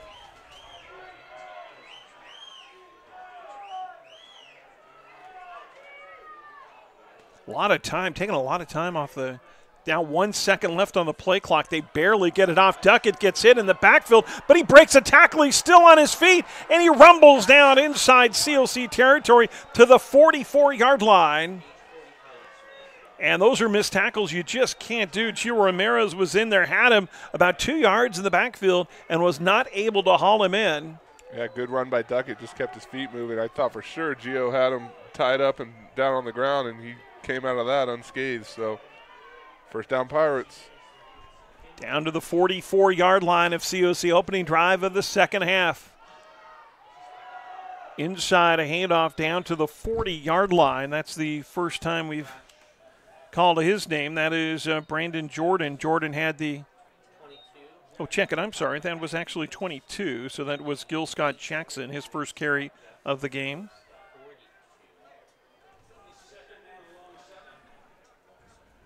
So 2 yards on the pickup. It'll bring up 2nd and 8 for the Pirates. Back to pass. Doman, tons of time across the middle, tipped in and out of the hands of his intended receiver. Spates was on the coverage there as Jackson. Doman trying to get it to Jackson down to the 37-yard line. So a 3rd and long here, and how big is this stop here that the Cougar defense needs? Well, this would be huge, especially coming off that last play. You saw the ball pop up in the air. Could have been dangerous if you're Ventura. Big 3rd down right here. I would fully expect to see some pressure. You see Latu already walking up to the corner off the side there. Doman takes the snap, hands it to Duckett, left side, wants the corner, and he's going to go out of bounds. Hunt finally got him, but I don't even know if he got back to the line of scrimmage. We've got an injured Cougar. Can't see a number. That is actually 93 for the Cougars. So looks like Fa'inga'a is injured at the 42-yard line, right at where they called Duckett out of bounds. So no gain on that play. It's going to be 4th and 8. Interesting play call for the Pirates. 3rd and 8 shows you the confidence that they have in Duckett, counting on him to get the whole thing. Just nothing doing on that one. So knowing already that Johnny Morrison is out for tonight on that right side, and we're going to see Ramirez as well as Fa'inga'a getting up and looking to be okay. But we've also seen Hamilton tonight. So that's good news for the Cougars. Good to see big number 93 walking off under his own power. He'll be okay. I think just got a little shaken up, having a tremendous ball game here tonight. And again, another one of those guys that plays with a lot of passion and emotion out there. So they're going to line up in an offensive set. Last time they did this on 4th and long, they end up kicking it away, but Cougar defense has to be ready. Empty backfield set for Doman. He had a 50-yard punt earlier on in the game. 4th and long, he's going to try the hard count. Now look to the sideline to see if they're going to. Now he's going to take a step back, and he's going to get that kickoff, and it's going to take, again, a nice bounce inside the 5, and they're going to drop it, and it's down at the 2-yard line. So a 40-yard kick there after a 50-yard kick in the first half, a 40-yard kick here. They're going to bring it out to the 30, or the 3, I should say. So it's a 49 or a 39-yard kick where they initially made the contact. So actually, now it looks like they're going to put it at the 4, just inside the 4, Jesse. That's a tactic he's used a couple times tonight, and it seems like he's perfected that type of kick. For Canyons, that's exactly what you wanted, to get off the field. Maybe not the field position you had hoped for, but to be able to stunt this Pirate offense right there, get the ball back in your hands, couldn't have scripted it better. Dunn to the right of Egid, and play action, quick throw, right side. Beautiful catch by Jared Pierce. That one-handed claw goes up and gets it up near the first down of the 14-yard line. Had used all his spidey senses there. Watch this. You can see him there in the slot, turns around, right-handed. Look at that, just one-handed. One-handed, and then ran with it in one hand for a while. He's putting together a little mini highlight reel here in the early going of this game. So left hand never touched the ball. Yeah. 10 yards on the pickup, 1st and 10 for the Cougars at their own 14. Dunn inside, cuts back at the 15, up near the 17, maybe the 18-yard line. So a pickup of 4, 2nd and 6. You know, in that first half, the Cougars only had on the ground, I think it was actually 19 yards. Yeah, Jesse, 19 yards in that first half. They have not been able to really successfully run the ball against this Ventura defense. Egid again fakes left, now rolls to his right, under pressure, throws it out of bounds, and it'll set up a 3rd and 6. Well, and we talked about it earlier, both teams trying to make each other one-dimensional. If you're Canyons, you're trying to take away the pass from Ventura, or excuse me, force Ventura to pass. If you're Ventura, you're trying to make Canyons run the ball. So, you know, the way the stats have shaken out so far, that's working what the coaches had in mind. So they bring tight trips to the left side of Egid. Dunn to the right side, back to pass, quick throw to Pierce, and Pierce is going to go down. He's going to lose yards back to the 16-yard line, and the Cougars are going to have to kick it away.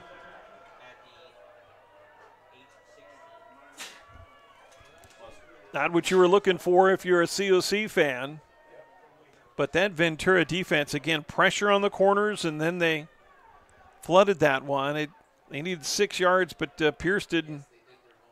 Well, and ultra important that you get this snap and this punt away. You don't want another situation like we had in the first quarter. Here they come. Brown gets it away. It's a high kick. It's short, fair catches called for and made at the Ventura 47-yard line. So Antonio Brown with the nice reception or the punt catch there. So was that 34? That was only 36 yards. Barry mentioned not exactly what Canyons was looking for offensively, but could be we're at a point in the game where these two teams are going to trade possessions a little bit, settle down. We're not going to see that explosiveness like we did in the first half. So that could work all right. Again, you get this Canyons defense back on the field, let them make the plays like they have been all year. Still seeing Brock Doman at quarterback for the Pirates. Directly behind him is Duckett. At their own 48-yard line, good starting field position for the Pirates. There goes Knowles in motion again, and again he motions forward as the ball was snapped. They run this time to the left instead of behind Knowles, and it's a pickup of a couple. We'll see. They put it right at the midfield, so we'll call it 2, 2nd and 8. And if you're Ventura, I mean, you talk about keeping with the hot hand. Doman, you know, there haven't been any problems so far, so why change what's working for you?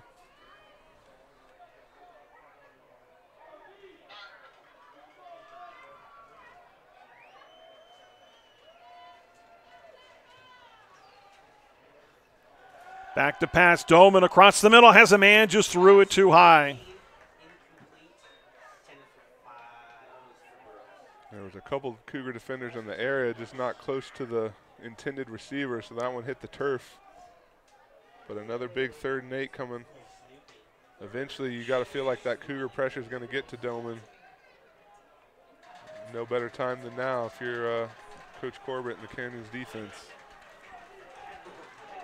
10:31 left in the third. Back to pass. Big 3rd down play. Across the middle. Incomplete. And well covered on defense there. Was intended for Houston. And it's going to set up a 4th and long again at midfield for the Cougars. And you got to think they'll bring in Brock Doman again and set that one up there. And Antonio Hunt again on the defense. Yeah, great play by Hunt, breaking that up. Maybe you would have liked to have come away with it, but, you know, in this type of game, a punt's as good as a turnover.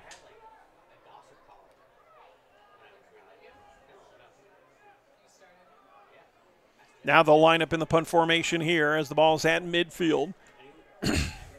DeShazer and is going to call for the fair catch at his own 18-yard line.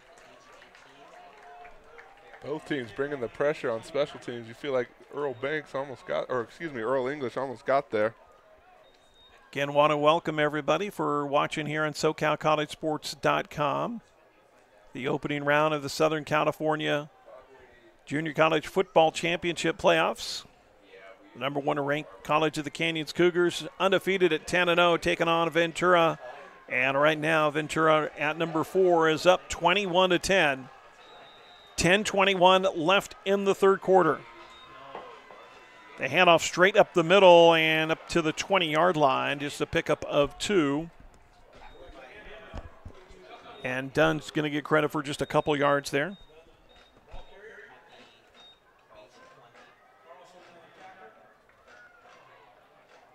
Jesse, if somebody's looking, I was going to say, if somebody wants to let a friend know that they're we're on the live stream, what's the best way to search it? As we'll talk after this play. Dunn trying the right side now, and they've gotten a yard or two, and that's about it. If you're looking for the live stream link, you can just go ahead and log in to SoCalCollegeSports.com. You can also go to COCathletics.com and look for the first scrolling story will be the Ventura College of the Canyons preview. There's a game link in there. You can also check Twitter at COC Athletics. Game link has been tweeted out there as well. So another big 3rd down play here for the Cougars. Egan under pressure, throws it off his back foot. He has a man open, catch is made, and a first down to the 41-yard line. Brandon Pierce with a big catch and a first down for the Cougars. And the Cougar faithful responding here in the crowd, and that's the type of play you needed. Get a little bit of room, move down the field a little bit, get some confidence back. You might be a little shaky after that first half, but a couple more plays like that, and COC will be back in business. Ball marked out of bounds of the 42-yard line. 1st and 10 for the Cougars. Dunn still in there at running back, trips to the right of Egan, out of the shotgun. To Shazer, single wide receiver on the near side. They go the quick pitch to Dunn, tries to reverse his field, and a no-go there. He's going to lose yards back to the 40. And the Cougars just have not been able to successfully run the ball tonight in this Ventura defense. Yeah, but I like the fact that they haven't abandoned the run. I mean, you feel like as hard a runner as Caden Dunn is and the type of game that we know he's capable of, eventually he's going to bust one.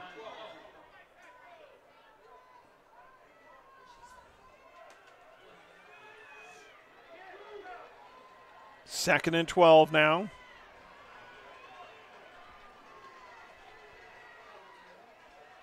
Dunn trying the right side. He's going to throw it downfield, and nobody there. Not even sure who he was intending that for, who there. Eby was down there, but Eby was about 10 yards away from that one. I think Eby either got bumped off his route or there was a miscommunication on the route he was supposed to run. Looked like Eby was thrown to a spot, and this guy just wasn't there yet.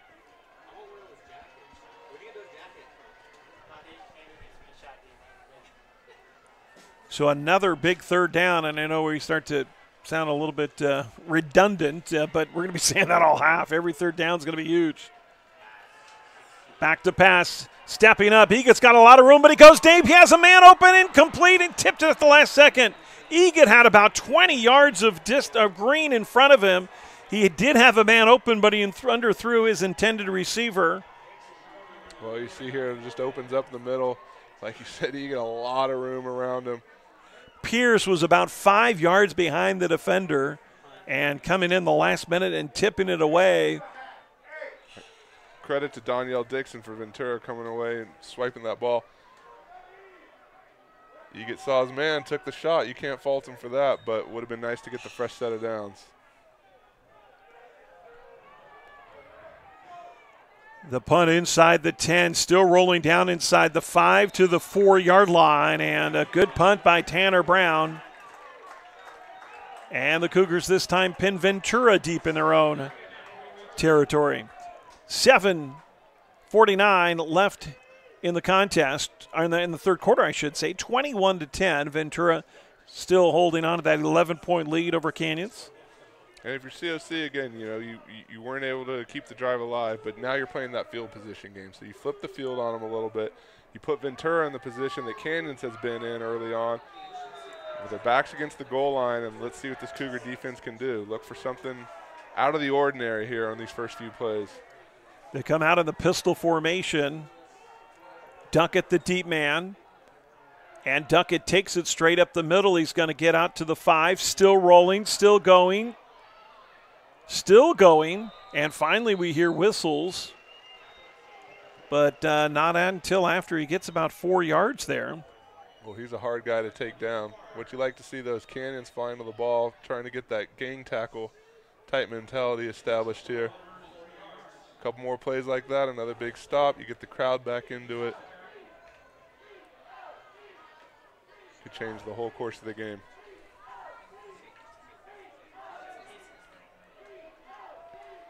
Earl English checked in here off the left side.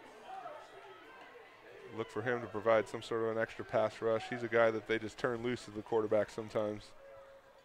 They run that speed option to the right side. Duckett breaks a tackle and still on his feet up near the first down marker.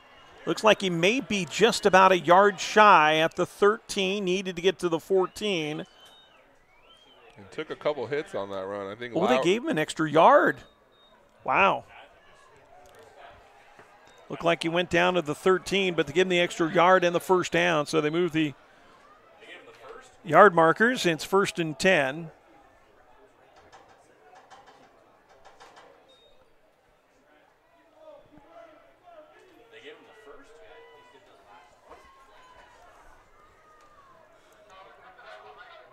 Duckett still stays in there now with trips to the right for Doman. 1st and 10 at their own 14. Doman straight drop back. Looks across the middle, throws it, has a man wide open at the 40. And up to across midfield, all the way down to the Cougar 48-yard line. A 38-yard pass play and a first down for Ventura. Well, we just talked about Earl English. Watch here on the replay, just a step away before Doman gets that ball away. And Lowry got turned around on that coverage. You know, they say it's a game of inches, and that was a perfect example of that. Big play for the Pirates. Across midfield, or right at midfield now. Jared Thompson, the 6'3 sophomore tight end from American Samoa. Wow, they only gave him to the 50. It looked like he got down to the 48. Nonetheless, though, this time Duckett tries the right side, cuts up midfield, and he's going to get just a couple yards down to the 48. Inside of 6 minutes left in the third. One thing that the Ventura offense has done tonight that they didn't do 3 weeks ago is turn the ball over. 4 pass interceptions and 2 fumbles, and tonight they have no turnovers. In fact, the Cougars are the ones with the 3 turnovers, and they've turned into 3 touchdowns for Ventura. 2nd and 8 at the Cougar 48-yard line for Ventura. Duckett again, straight up the middle. He's going to get stuffed right at the 45-yard line. Peoples was in there. So this is going to be a 3rd and 5 here.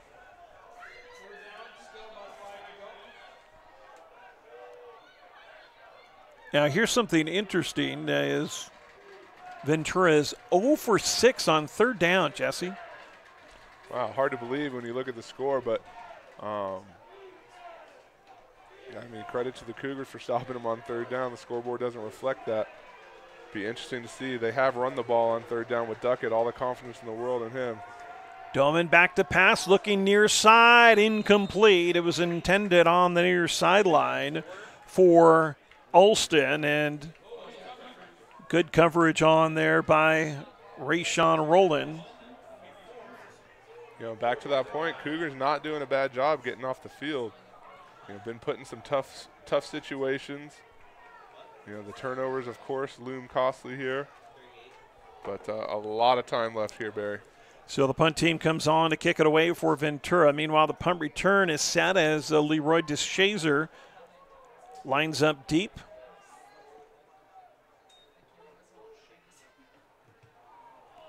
And a high punt. It's through the corner right into the end zone. It'll be a touchback. So ball comes out to the 20-yard line after the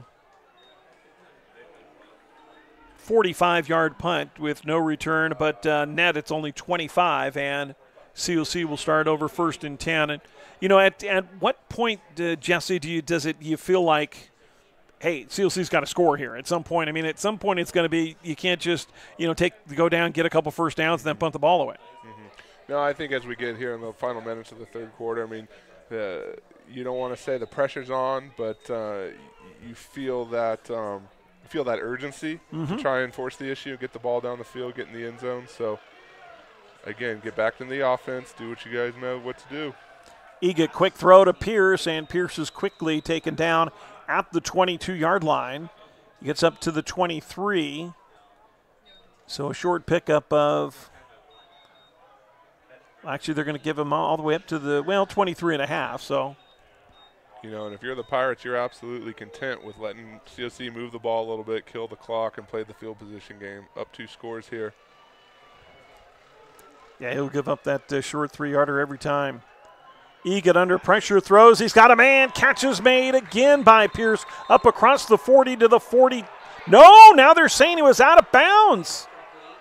Coach Iasen are not happy about that. He's pointing to the spot on the field. That's interesting. Let's see what we got here. It looks like, well, his foot was right there, so it's another one of those where you wish you had the red flag to throw out there. Pierce knows he had it. Hands the ball to the ref. Doesn't really have much choice in the matter, but tough break, especially when you're battling from behind. So 3rd and 7 at their own 23-yard line for the Cougars. 3:42 left in the 3rd. Egan back to pass. Under pressure's got to get away, and he does, but it's incomplete. Dunn Can't hold on to it at the 25-yard line, and again, the Cougars will punt. Third time here in this second half that their drive is stalled. They haven't even gotten the ball into Ventura territory here in the second half.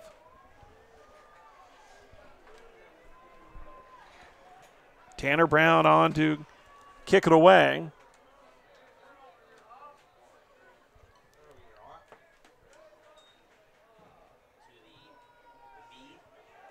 And this one's a high kick. Taken at the 39. It's bobbled. It's still on the loose. And it looks like the Cougars have it. The Cougars have the ball. And the first turnover of the night for Ventura. And COC has the ball inside the 35 at the 32-yard line. Looks like Brody Padilla that came up with it, but a lot of Cougars down there trying to hop on that ball. Junpei Dabashi down there first, almost had a hand on it. You saw Antonio Hunt come crashing in. He's the first one to make the signal, and then it's Padilla that comes away with it. So just the type of break you want if you're COC. You keep your offense back on the field. You got the short field to work with. Circle that one as another one of those momentum-shifting plays. And the first turnover of the night for Ventura. Antonio Brown muffs the punt, and the Cougars start 1st and 10 at the Ventura 33. And Jesse had just said that COC had not been inside Ventura territory. Here we go. Both the sideline and the crowd responding. Henderson in motion. Now they go back to him, set the screen up, and nothing going there. He's going to lose yardage back to the 35. Well covered there on the play by Watson. They tried to do some misdirection to Henderson. They run him on that fly sweep, and then they tried to run the screen to that side, but Watson just using his quickness all over it on D. 2-yard loss back to the 35. Dunn straight up the middle. Gets a block at the 35 inside the 30 down to the 29. You like to see that, not the big play type run you're looking for, but 7 yards is a gash that they'll take, especially at this point of the game and this position in the field. 3rd and 6 here, 2:30 and counting left in the third quarter. Cougars trying to cut in that 11-point lead. Eget, tons of time, across the middle, has a man to Shazer, but immediately hit and dropped. Shazer was open but couldn't find much separation after the fact. Gets taken down early. Calvin Williams with the great defensive play for Ventura, and that is going to be just a 1-yard gain. It's going to bring up 4th and 5, and are you in 4-down territory here, or do you try to kick a field goal and cut into this lead? Well, I don't think necessarily you have to go for 4, but with the momentum here on the turnover, you want to get something out of this. But if you don't get anything, you turn it over, then the momentum goes right back to Ventura. 4th and 4. Back to pass. Eget scrambling, looking, still looking, throws it in the end zone. Flag is down. Incomplete. Flag is down at the 7-yard line. Maybe this was a hold. And I think it's going to go against Ventura. I think, yes, it is. It's going to be defensive holding, and the Cougars are going to get a first down. Well, that's another break there. Eget forcing the issue in the back of the end zone. DeShazer's come up big time and time again this season, and especially tonight. Looked like he might have had Brandon Pierce open underneath, but went for the big shot and worked out there with the penalty. So the 10-yard defensive holding is going to get marked off, and we'll get the call from Ed Zapolsky.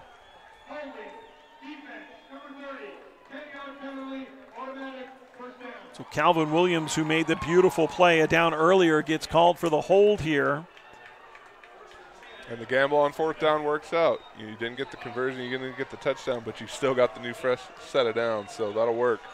1st and 10 for COC at the Ventura 19. Again, now we've got movement, free play here for the Cougars. Eget throws it into the corner of the end zone. It's intercepted, but this should be coming back. It was intended for Wiggins, and I think everybody in the house knows that that was an offensive or an offsides penalty, I should say, against the defense. Or at least we think so. Wait for the call, but that's the luxury of those types of situations. You can just kind of throw it up there and see what happens.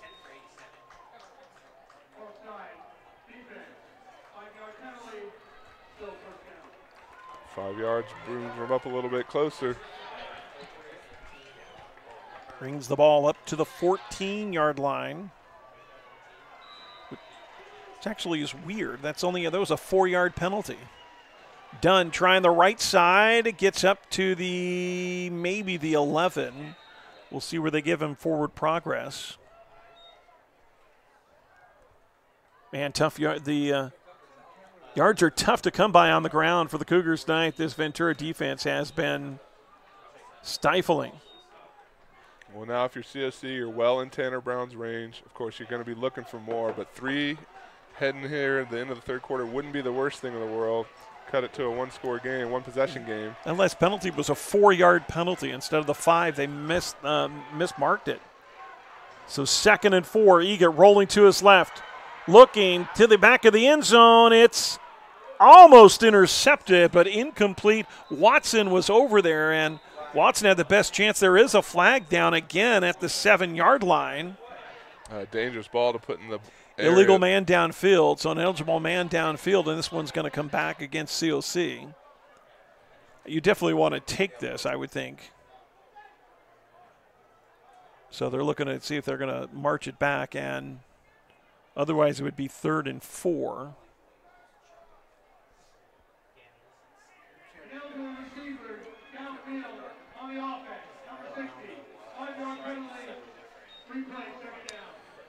So moves it back out to the 18-yard line. So it'll be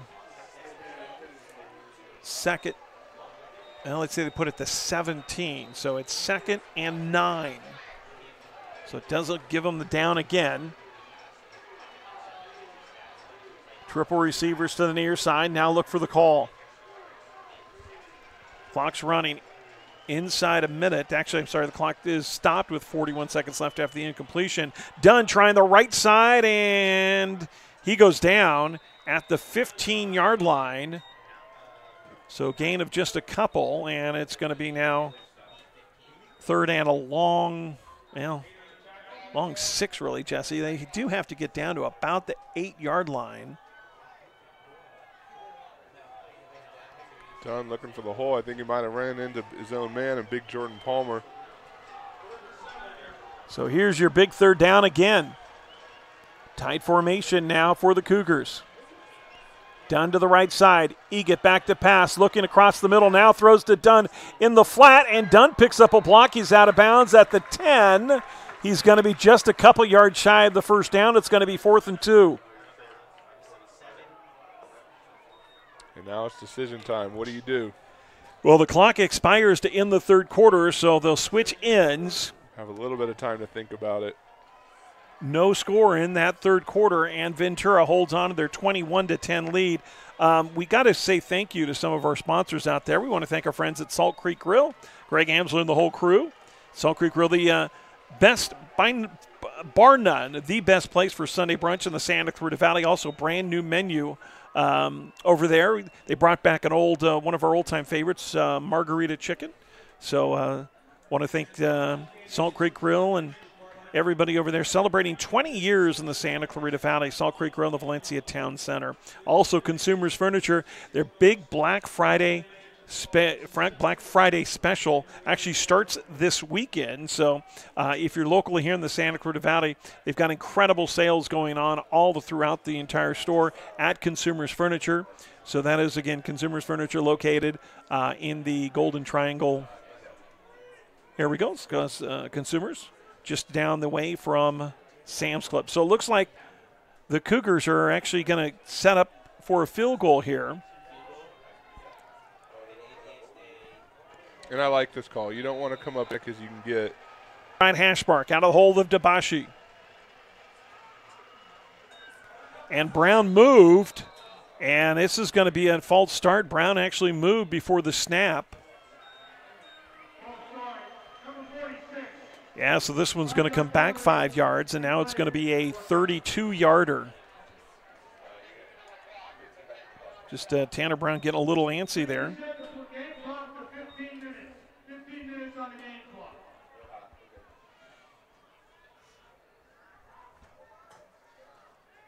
I didn't get a chance to see if he made that, even though with the penalty, but looked like he did, but, it's still so hard. I can't tell you how many times I've thought something was good and wasn't, or vice versa. But nonetheless, so it's at the 22-yard line. So this is a 32-yarder for Tanner Brown. Low snap. Kick is up. It's got enough leg. It's good.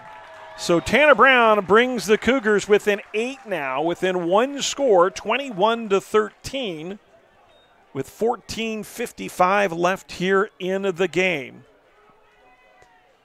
Also want to thank, we want to thank Sage Staffing.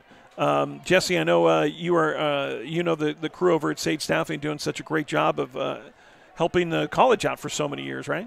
Definitely brought a lot of great employees our way, employees that have turned out to be permanent here on our campus. So I want to thank them for all their help and their role in supporting Cougar football this season. I saw B.J. Atkins a little bit earlier, and he's pledged to help out as well on the Cougar football. He's been is he literally the #1 fan of college football or Cougar football? He could certainly make a case for that. A long-time Cougar supporter, been here since the start. And we brought back Cougar football in 1998, and also a former player here. Played alongside athletic dean Chuck Lyon back in the day. So a lot of history here in Cougar Stadium tonight. So thank you to the Atkins family and Atkins Environmental. You can get all the information at atkinsenvironmental.com. I know they've done some work right out here on the campus, as a matter of fact. So thanks to all the supporters out there for helping us out here on SoCalCollegeSports.com. And we got a lot of football to play, but I'll tell you what, this is going to be a nail biter. High kick taken by Ulston at the 4, up across the 10, the 15, 20, 25, and hitting down at the 26-yard line. Yeah, tremendous opportunity here for the Cougar defense to really take control of this game, or tilt the momentum a little bit more in COC's favor. You got the 3 points. It's now a one-possession ball game. Turnover here would loom largely for the Cougars. If you're Ventura, you're looking to just run out the clock, continue doing what you've been doing well, which is feeding the ball to Thomas Duckett. Very talented young man back there. So 1st and 10 for the Pirates on their own 26-yard line. Doman rolling to his left, finds a man wide open at the 32, up across the 35, near the 36-yard line. And that's close to a first down. It should be enough for 10 yards and a first down, and it is. They move the chains. They haven't had a lot of successful passing tonight, just 73 yards after that one. But, they have had success with that rollout for Doman and then, finding his receiver right about 7-8 yards downfield. So new set of downs, 1st and 10. Duckett now in motion to the left side. Doman finds his man up to the 40-yard line. Immediately hit and drop, but it's a 4-yard gain. Antonio Hunt not giving him any room to move down the field any farther. There with the big stop. Stevie Houston on the catch for the Pirates. 14 minutes and counting left here in the game. Ventura holding on to a 21-13 lead, trying to hand the Cougars their first loss of the season and move on to the finals in Southern California. Duckett on the right side, hit at the line of scrimmage, but again, he wiggles his way for another couple yards up to the 42. So it's going to bring up, they're going to put it right at just outside the 41. So we'll call it 3rd and 5 now.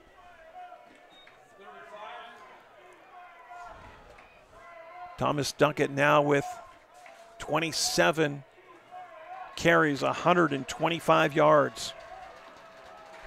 And dare I say it again, big 3rd down play here. Cougars look like they're only rushing 3. They hand off to Duckett the right side. He's got the first down. Easter brings him down, but not until he gets across the 45 to the 48. And it's another first down. And again, that 3rd and 4 and 5, they're very comfortable running the ball. Yeah, absolutely. I mean, if you're Ventura, why not? Duckett's had that success. You've ridden him all year long. That's pretty much their go-to guy, and they continue to go to him. So 1st and 10 at the 48-yard line. Their own 48. Clock starting to become a factor inside 13 minutes, running at 12:40. Doman, shotgun, Hands off to Duckett, right side. He's got 5 yards on first down. Maybe even 6 up near the 46. And yeah, they'll give him 6 yards. It'll be 2nd and 4. That's exactly what you want to do if you're Ventura's offense. You want to get 6 yards and set up 2nd and 4 and 3rd and 2, and that's right in their wheelhouse. And all the time that clock continues to tick, so definitely fitting with the Ventura game plan right here. Cougars need a stop. Single setback is Duckett to the right of Doman. 2nd and 4 now. Duckett in motion to the near side. They look to throw to him. Now Doman is going to keep it. He's going to throw it away. And nobody was over there. Are they going to say he was outside of the tackle box because there was nobody around? I guess so. That didn't look like there was anybody over there. I mean, he did throw it away, but he didn't look like he was outside of the tackle box. But nonetheless, it is incomplete, so that brings up 3rd and 4. Knowles lines up. Kuntz, lines up tight left. Single setback again. This is where they like to run it to Duckett. We'll see if they continue it. And there it is, Duckett trying the left side. He gets stuffed at the line of scrimmage. May have gotten to the 45, but that's it. It's going to be 4th and 3. And that's exactly the stop Cougar defense is looking for. They give it to their main man, nothing doing there. And I think we've seen this play before. Ventura likely to walk up there and hold for the pooch punt here on 4th down.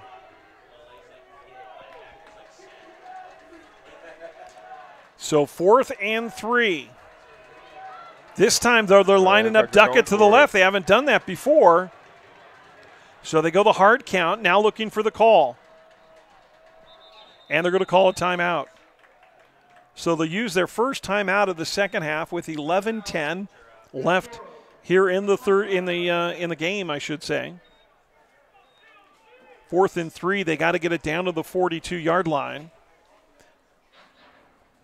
Interesting that they take the timeout there. You feel like they might have just taken the 5-yard penalty and set up a longer punt, but you never know. Jesse, we also want to thank AV Equipment Rentals. AV Equipment Rentals has the right tool to do the job right. And they also sell propane for your barbecue, and there's no minimum quantities to buy. On Railroad Avenue.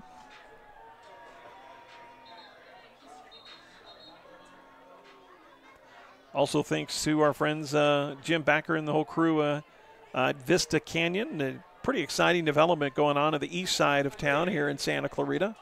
Mixed use. They've got some retail, home, residential, and other great stuff. So that's coming soon, Vista Canyon. So line up in the punt. The punt team comes on 4th and 3, and Ventura is going to kick it away. I think this is a smart move. Here they're going to run it. Is he going to run it or is he going to kick it? And finally kicking it. And it's a beautiful kick inside the 10-yard line. It goes in the end zone. And the Pirates were napping. The ball bounced at the 8-yard line, and nobody got it. There's about 5 Pirate defenders down there, and the ball just trickled right through all of them. So, well, look at Coach Michigan. He's down there yelling at him. What are you watching? That could be a break for the Cougars here. So the ball, instead of inside the 10-yard line, comes out to the 20, where the Cougars will start 1st and 10. And Cougars now within 1 score, 21-13, with just under 11 minutes left in the game.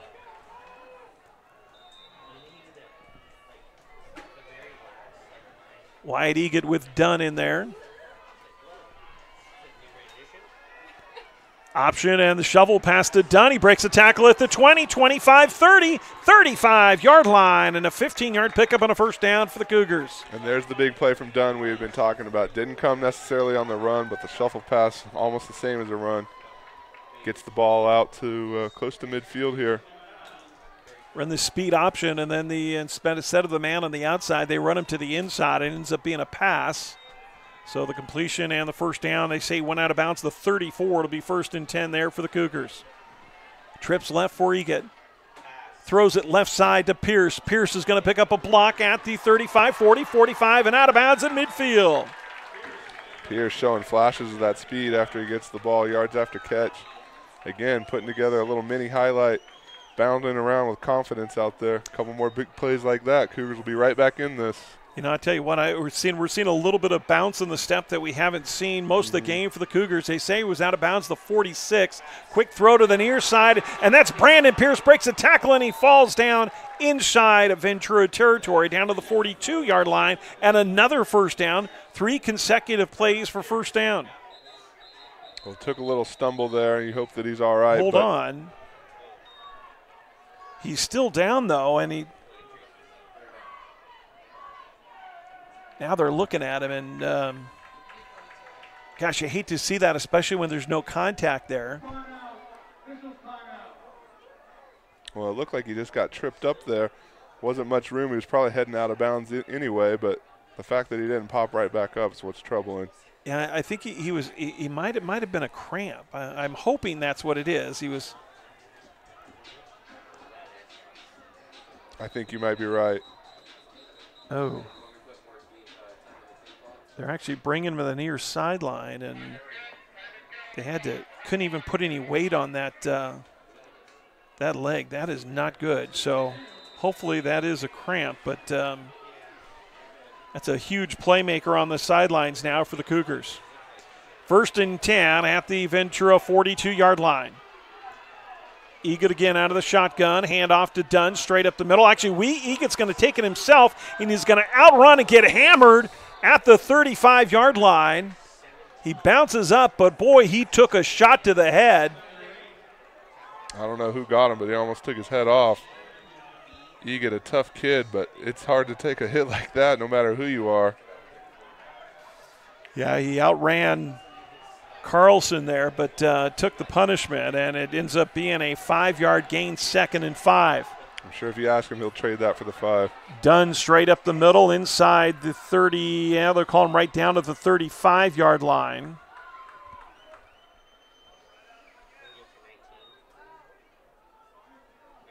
And here we are again, Barry. I don't want to take the words out of your mouth, but another big 3rd down. Ventura side of the field. Let's see what they got. 3rd and 3. Dunn to the right side. They look to the near side for the call. Triple receivers to the right. Brandon Pierce is still on the near sidelines, and looks like they're trying to get fluids into him. Looks like it was a cramp. Back to pass. Egan steps up, throws deep. It's incomplete, and a flag is going to come down. Intended for Jaron Pierce, and this one's going to be a defensive pass interference by Cal Jackson. Well, you look at the play here. Ventura had 2 guys right around him. He never turned around. I mean, when you don't turn around, they're going to call that every single time. So it's going to get the first down for the Cougars. The 15 yards is going to bring it down inside the 20. Actually, they'll put it right at the 20. Cal Jackson, such a big part of this Ventura defense. Shaking his head after that one. You know he didn't want to have that type of mistake. Not in this point of the game. Yeah, but you got to turn your head back around. That's the 2nd time that the Pirates have been flagged for that pass interference when the defender doesn't. And now we've got some issues with, I think it was the clock. They're going to put some more time back on the clock. 8:53, they're telling us. 8:53 back on the clock. 21-13. Cougars trying to go in for what they hope would be a touchdown and then try to get 2 points, but still a lot of room here to go. Caden Dunn gets tackled down again by Carlson. And Dunn gets just maybe 1. Actually, they're going to get him down just outside the 18. We'll call it 1, 2nd and 9. Just have not been able to run the ball on the ground tonight at all.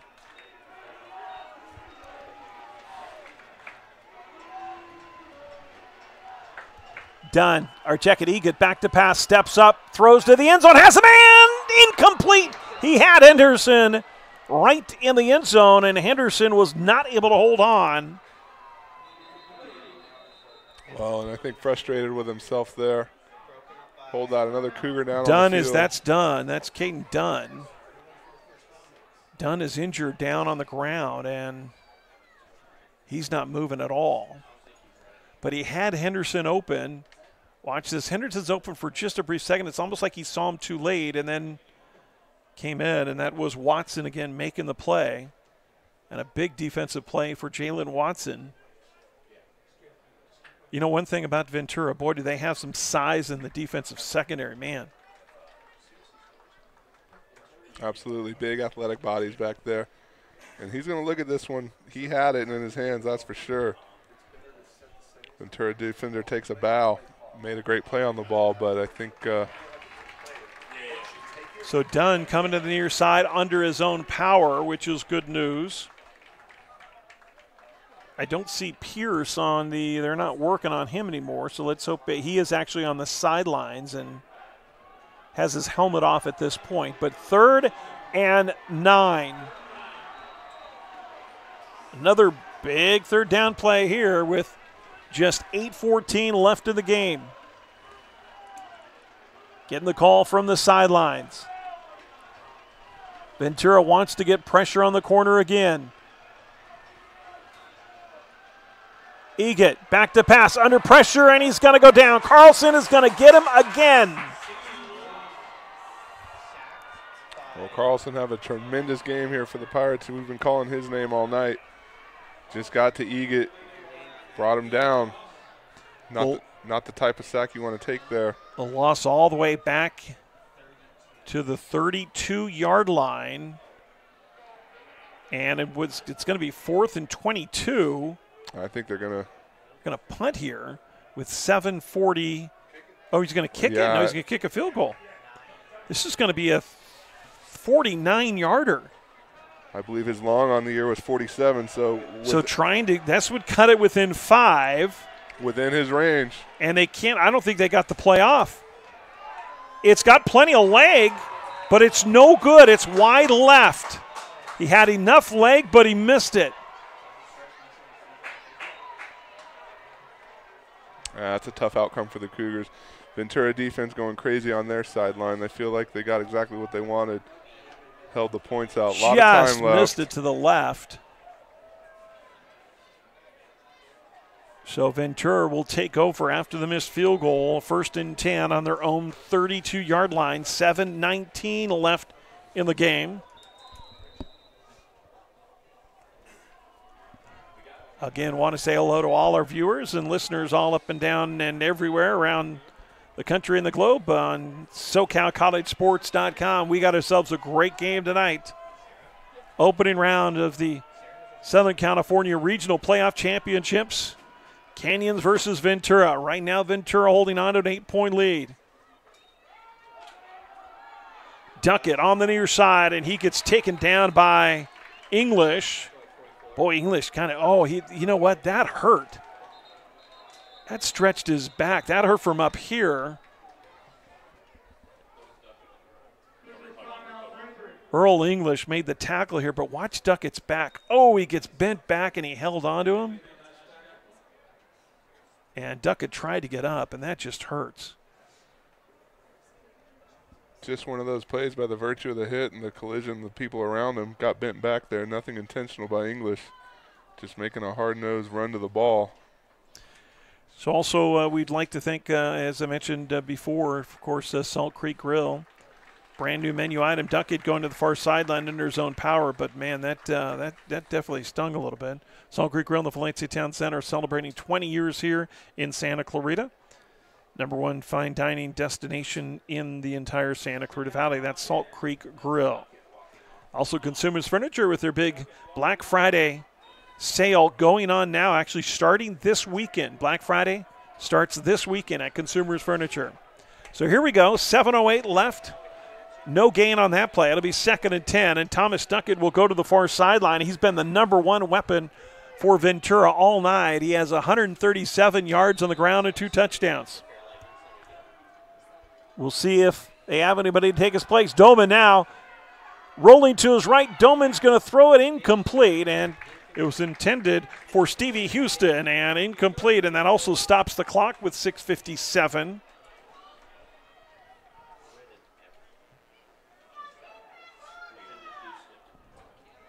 So sets up a 3rd and 10 here, and You know, Jesse, Ventura on the 3rd and long has gone to duck it for quite a few times here, but he's not in there. So it looks like Gil Scott Jackson in the backfield. Not someone they're probably going to run with on 3rd and 10. Spread formation. Doman back to pass, throw right side, incomplete. Well contested there.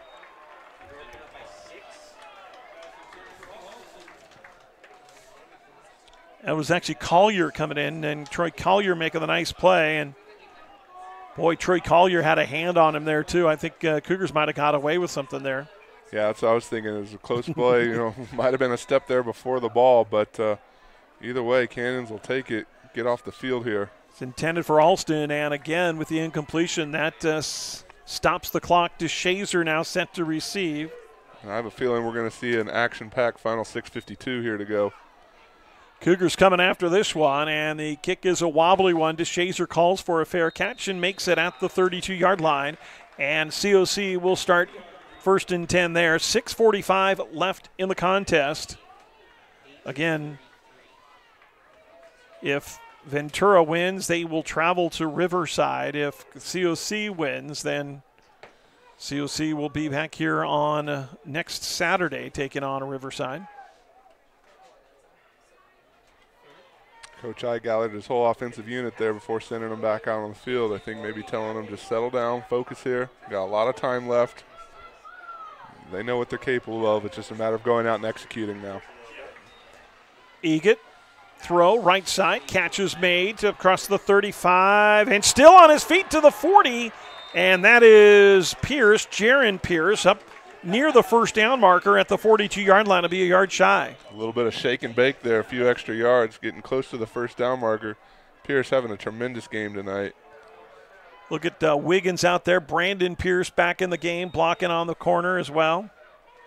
A little stop and now start. They've got an injury. One of the Pirates is down. I think that, I was going to say that's Carlson. It's not Carlson. It's one of the edge rushers on the top side. I didn't see a number on there, but slow to get up. They will stop the clock with 6:36 left.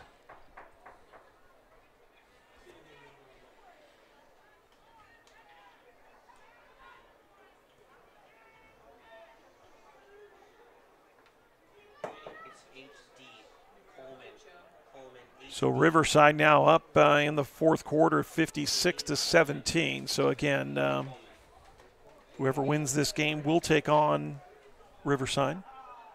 Oh, that's Coleman down, Dwayne Coleman. Coleman's a sophomore, 6'5", 240-pounder. And he is slow and needs assistance getting off the far sideline. Now remember, the clock's going to run here, so COC down by 8, and the clock starts to be a factor once you get about inside 5 minutes, Jesse. Yeah, absolutely. You're going to start to see a little hurry up, a little up-tempo.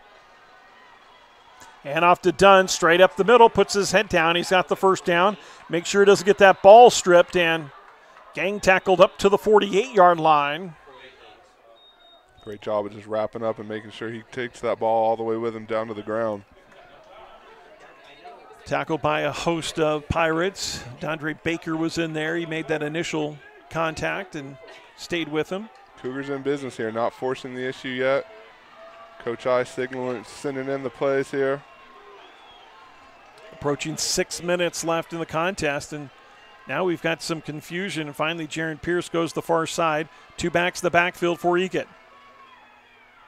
Bubble screen to the right side of Wiggins, and Wiggins up to midfield. Now still on his feet to the 45, and he's got the 1st down to the 41-yard line. Tim Wiggins with another one of those big plays we talked about earlier. Again, the attention traditionally goes to the Pierce boys, but you see him come across with the bubble screen, head down, feet moving, picking up those hard yards. And look at big number 74 out there, Jordan Palmer, leading the way, leading the charge down to the Pirate end zone. Just putting the head down and getting some extra yards there. He's a tough player. Back to pass, Egett. Catch is made, flag is down. Dunn makes the grab at the 41-yard line, just a pickup of 1, but there is a flag, and this most likely is going to be in the holding area. And it's going to go against the Cougars. I'll be honest with you, with the pressure that Ventura's put on Wyatt Egan tonight, I've been surprised there haven't been more holding calls. Yeah, they've definitely done a great job of getting after him, that Pirate defense. And that's not to take anything away from the COCO line. It's just a talented group on both sides. Ventura finding the edge here and there. 10-yard penalty sends up 1st and 20 back inside Cougar territory at the 48-yard line. Approaching 5:15 left in the game. Egan under pressure, scrambling, throws it up for grabs, has Pierce, but he threw it out of bounds. Pierce was inside the 10-yard line, had a little bit of a separation on the defense, but I think he just kind of chucked that one up and put it only where Pierce maybe had a shot at it. So it sets up 2nd and 20. And here in 2nd and 20, you want to get something here. You really don't want to be in a 3rd and 20 position. Well, like you said on that last play, I think he saw that separation and just went ahead and went for it. Never a bad thing to throw the ball up to Jaron Pierce. With the type of plays that young man's made tonight and all season long. But you're right, Barry. You want to at least get something here. Set up a manageable 3rd down. Empty backfield. Egan sets up the screen, and it's hit and tipped and dropped right there. That was Moyer again, Brent Moyer, the freshman from Reading, Pennsylvania, and it sets up 3rd and 20. And the Cougars were thinking exactly what we talked about. They wanted to get some yardage there on 2nd down and hopefully not get 3rd and 20, but Moyer had ideas of his own. And that one, I don't know if you saw, but Egan wasn't even ready for that snap. It hit him in the gut. He was very fortunate that he was able to get that ball. Anderson into the game at a running back on the left side. 3rd and 20 at their own 48. Cougars down by 8. Back to pass. Egan has a man at the 40. That's Brandon Pierce trying to get a block. He goes backwards, and he's going to lose some yardage back to the 43-yard line. So it's going to set up a 4th and 11 here.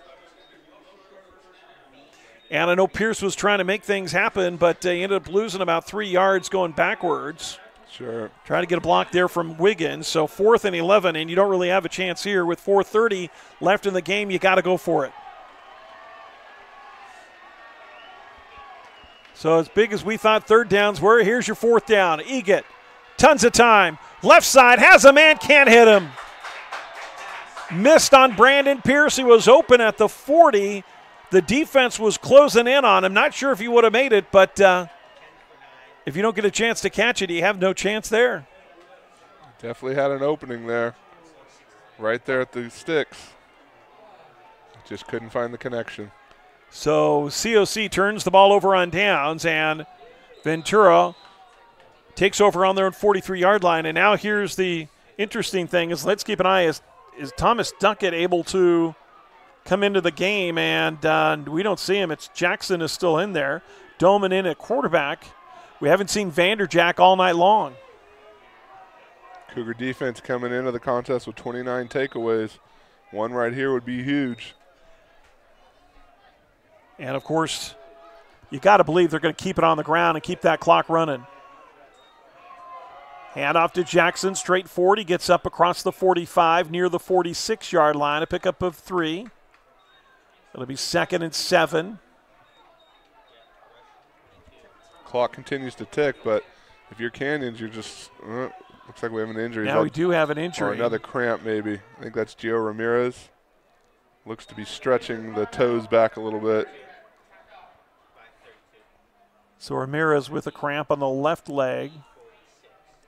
Started to say you're going to expect Ventura to run the ball. That doesn't put a turnover, out of question. You get guys swarming to the ball, swiping, rip, pull, punch, as they're taught. Put that ball on the turf and anything can happen.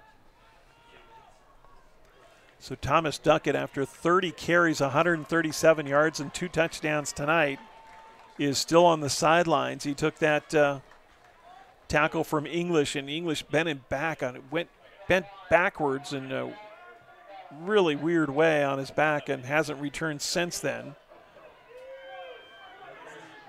Still passing, 77 total yards passing for Ventura tonight.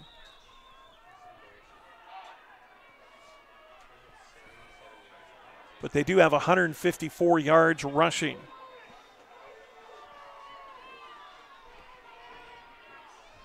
Second and 7.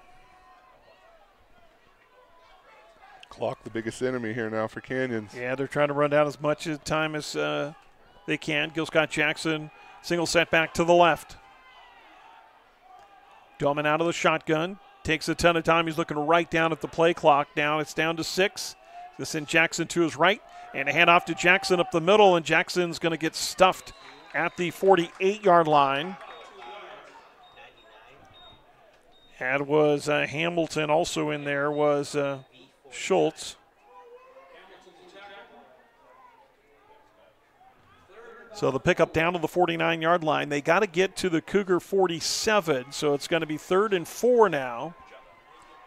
Inside 3 minutes. Remember, COC has all 3 timeouts here, and if they don't get the first down, I would assume they would use one. But a lot of time running off here. 5 seconds on the play clock. Doman finally gets him going. Hands it off straight at the middle. Jackson runs in his own man, but he gets the first down. Spates tackles him, but not until he gets the 46-yard line, and a first down, and the Cougars are going to use their first timeout. Spates right there. I think the momentum just carried the Ventura ball carrier forward.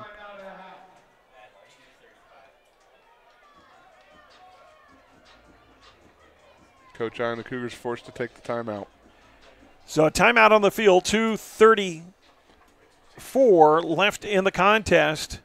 And one more first down, and this game is over.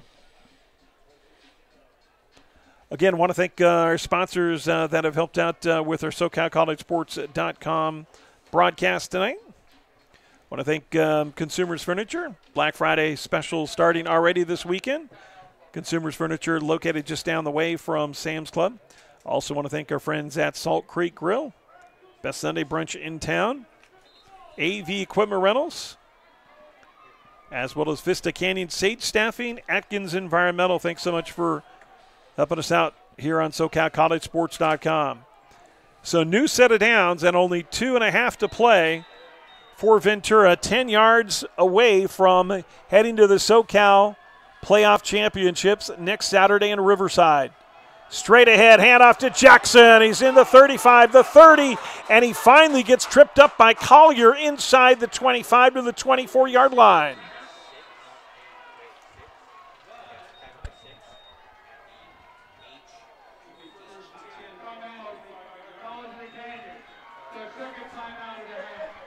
And that one was just straight up the middle.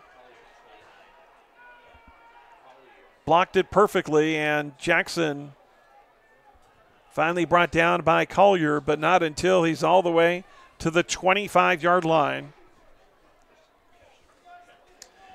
The Cougars use their second timeout, so the clock stopped with 2:29 left.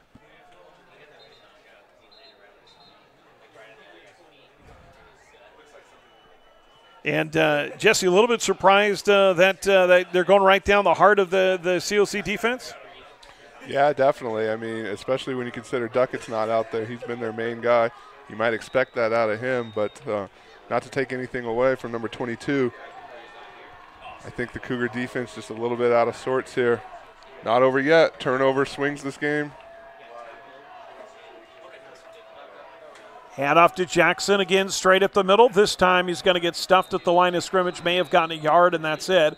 Down to the 24-yard line, and COC is going to use their last timeout.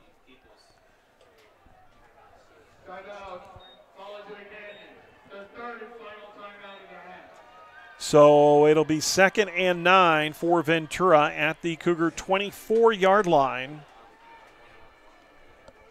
2:19 left.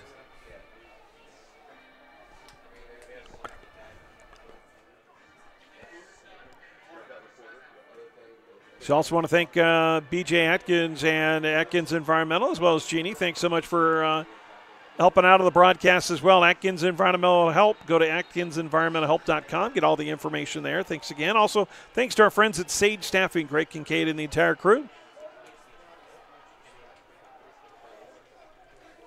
Also, thanks to Jim Backer and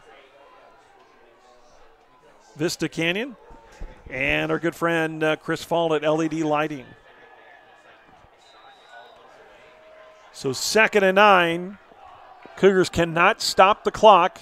Ventura can put it away here. Doman out of the shotgun. Jackson directly behind him in the pistol formation. They'll give it to Jackson, left side. He's inside the 15 to the 14, and he's got the first down, and that's going to be it. That is it. The Cougars cannot stop the clock.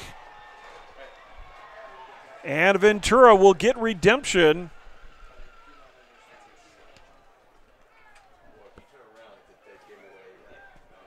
So inside 2 minutes, and what had been a dream season for COC is going to come to an end, and Ventura is going to get redemption back in the field where 3 weeks ago they lost 31-7, but they're going to win tonight and take on Riverside and have to travel down to Riverside for the Southern California Championships victory formation for Doman, and I'm not sure he got that play off in time. Well, and you said it, Barry, a tremendous season for the Cougars.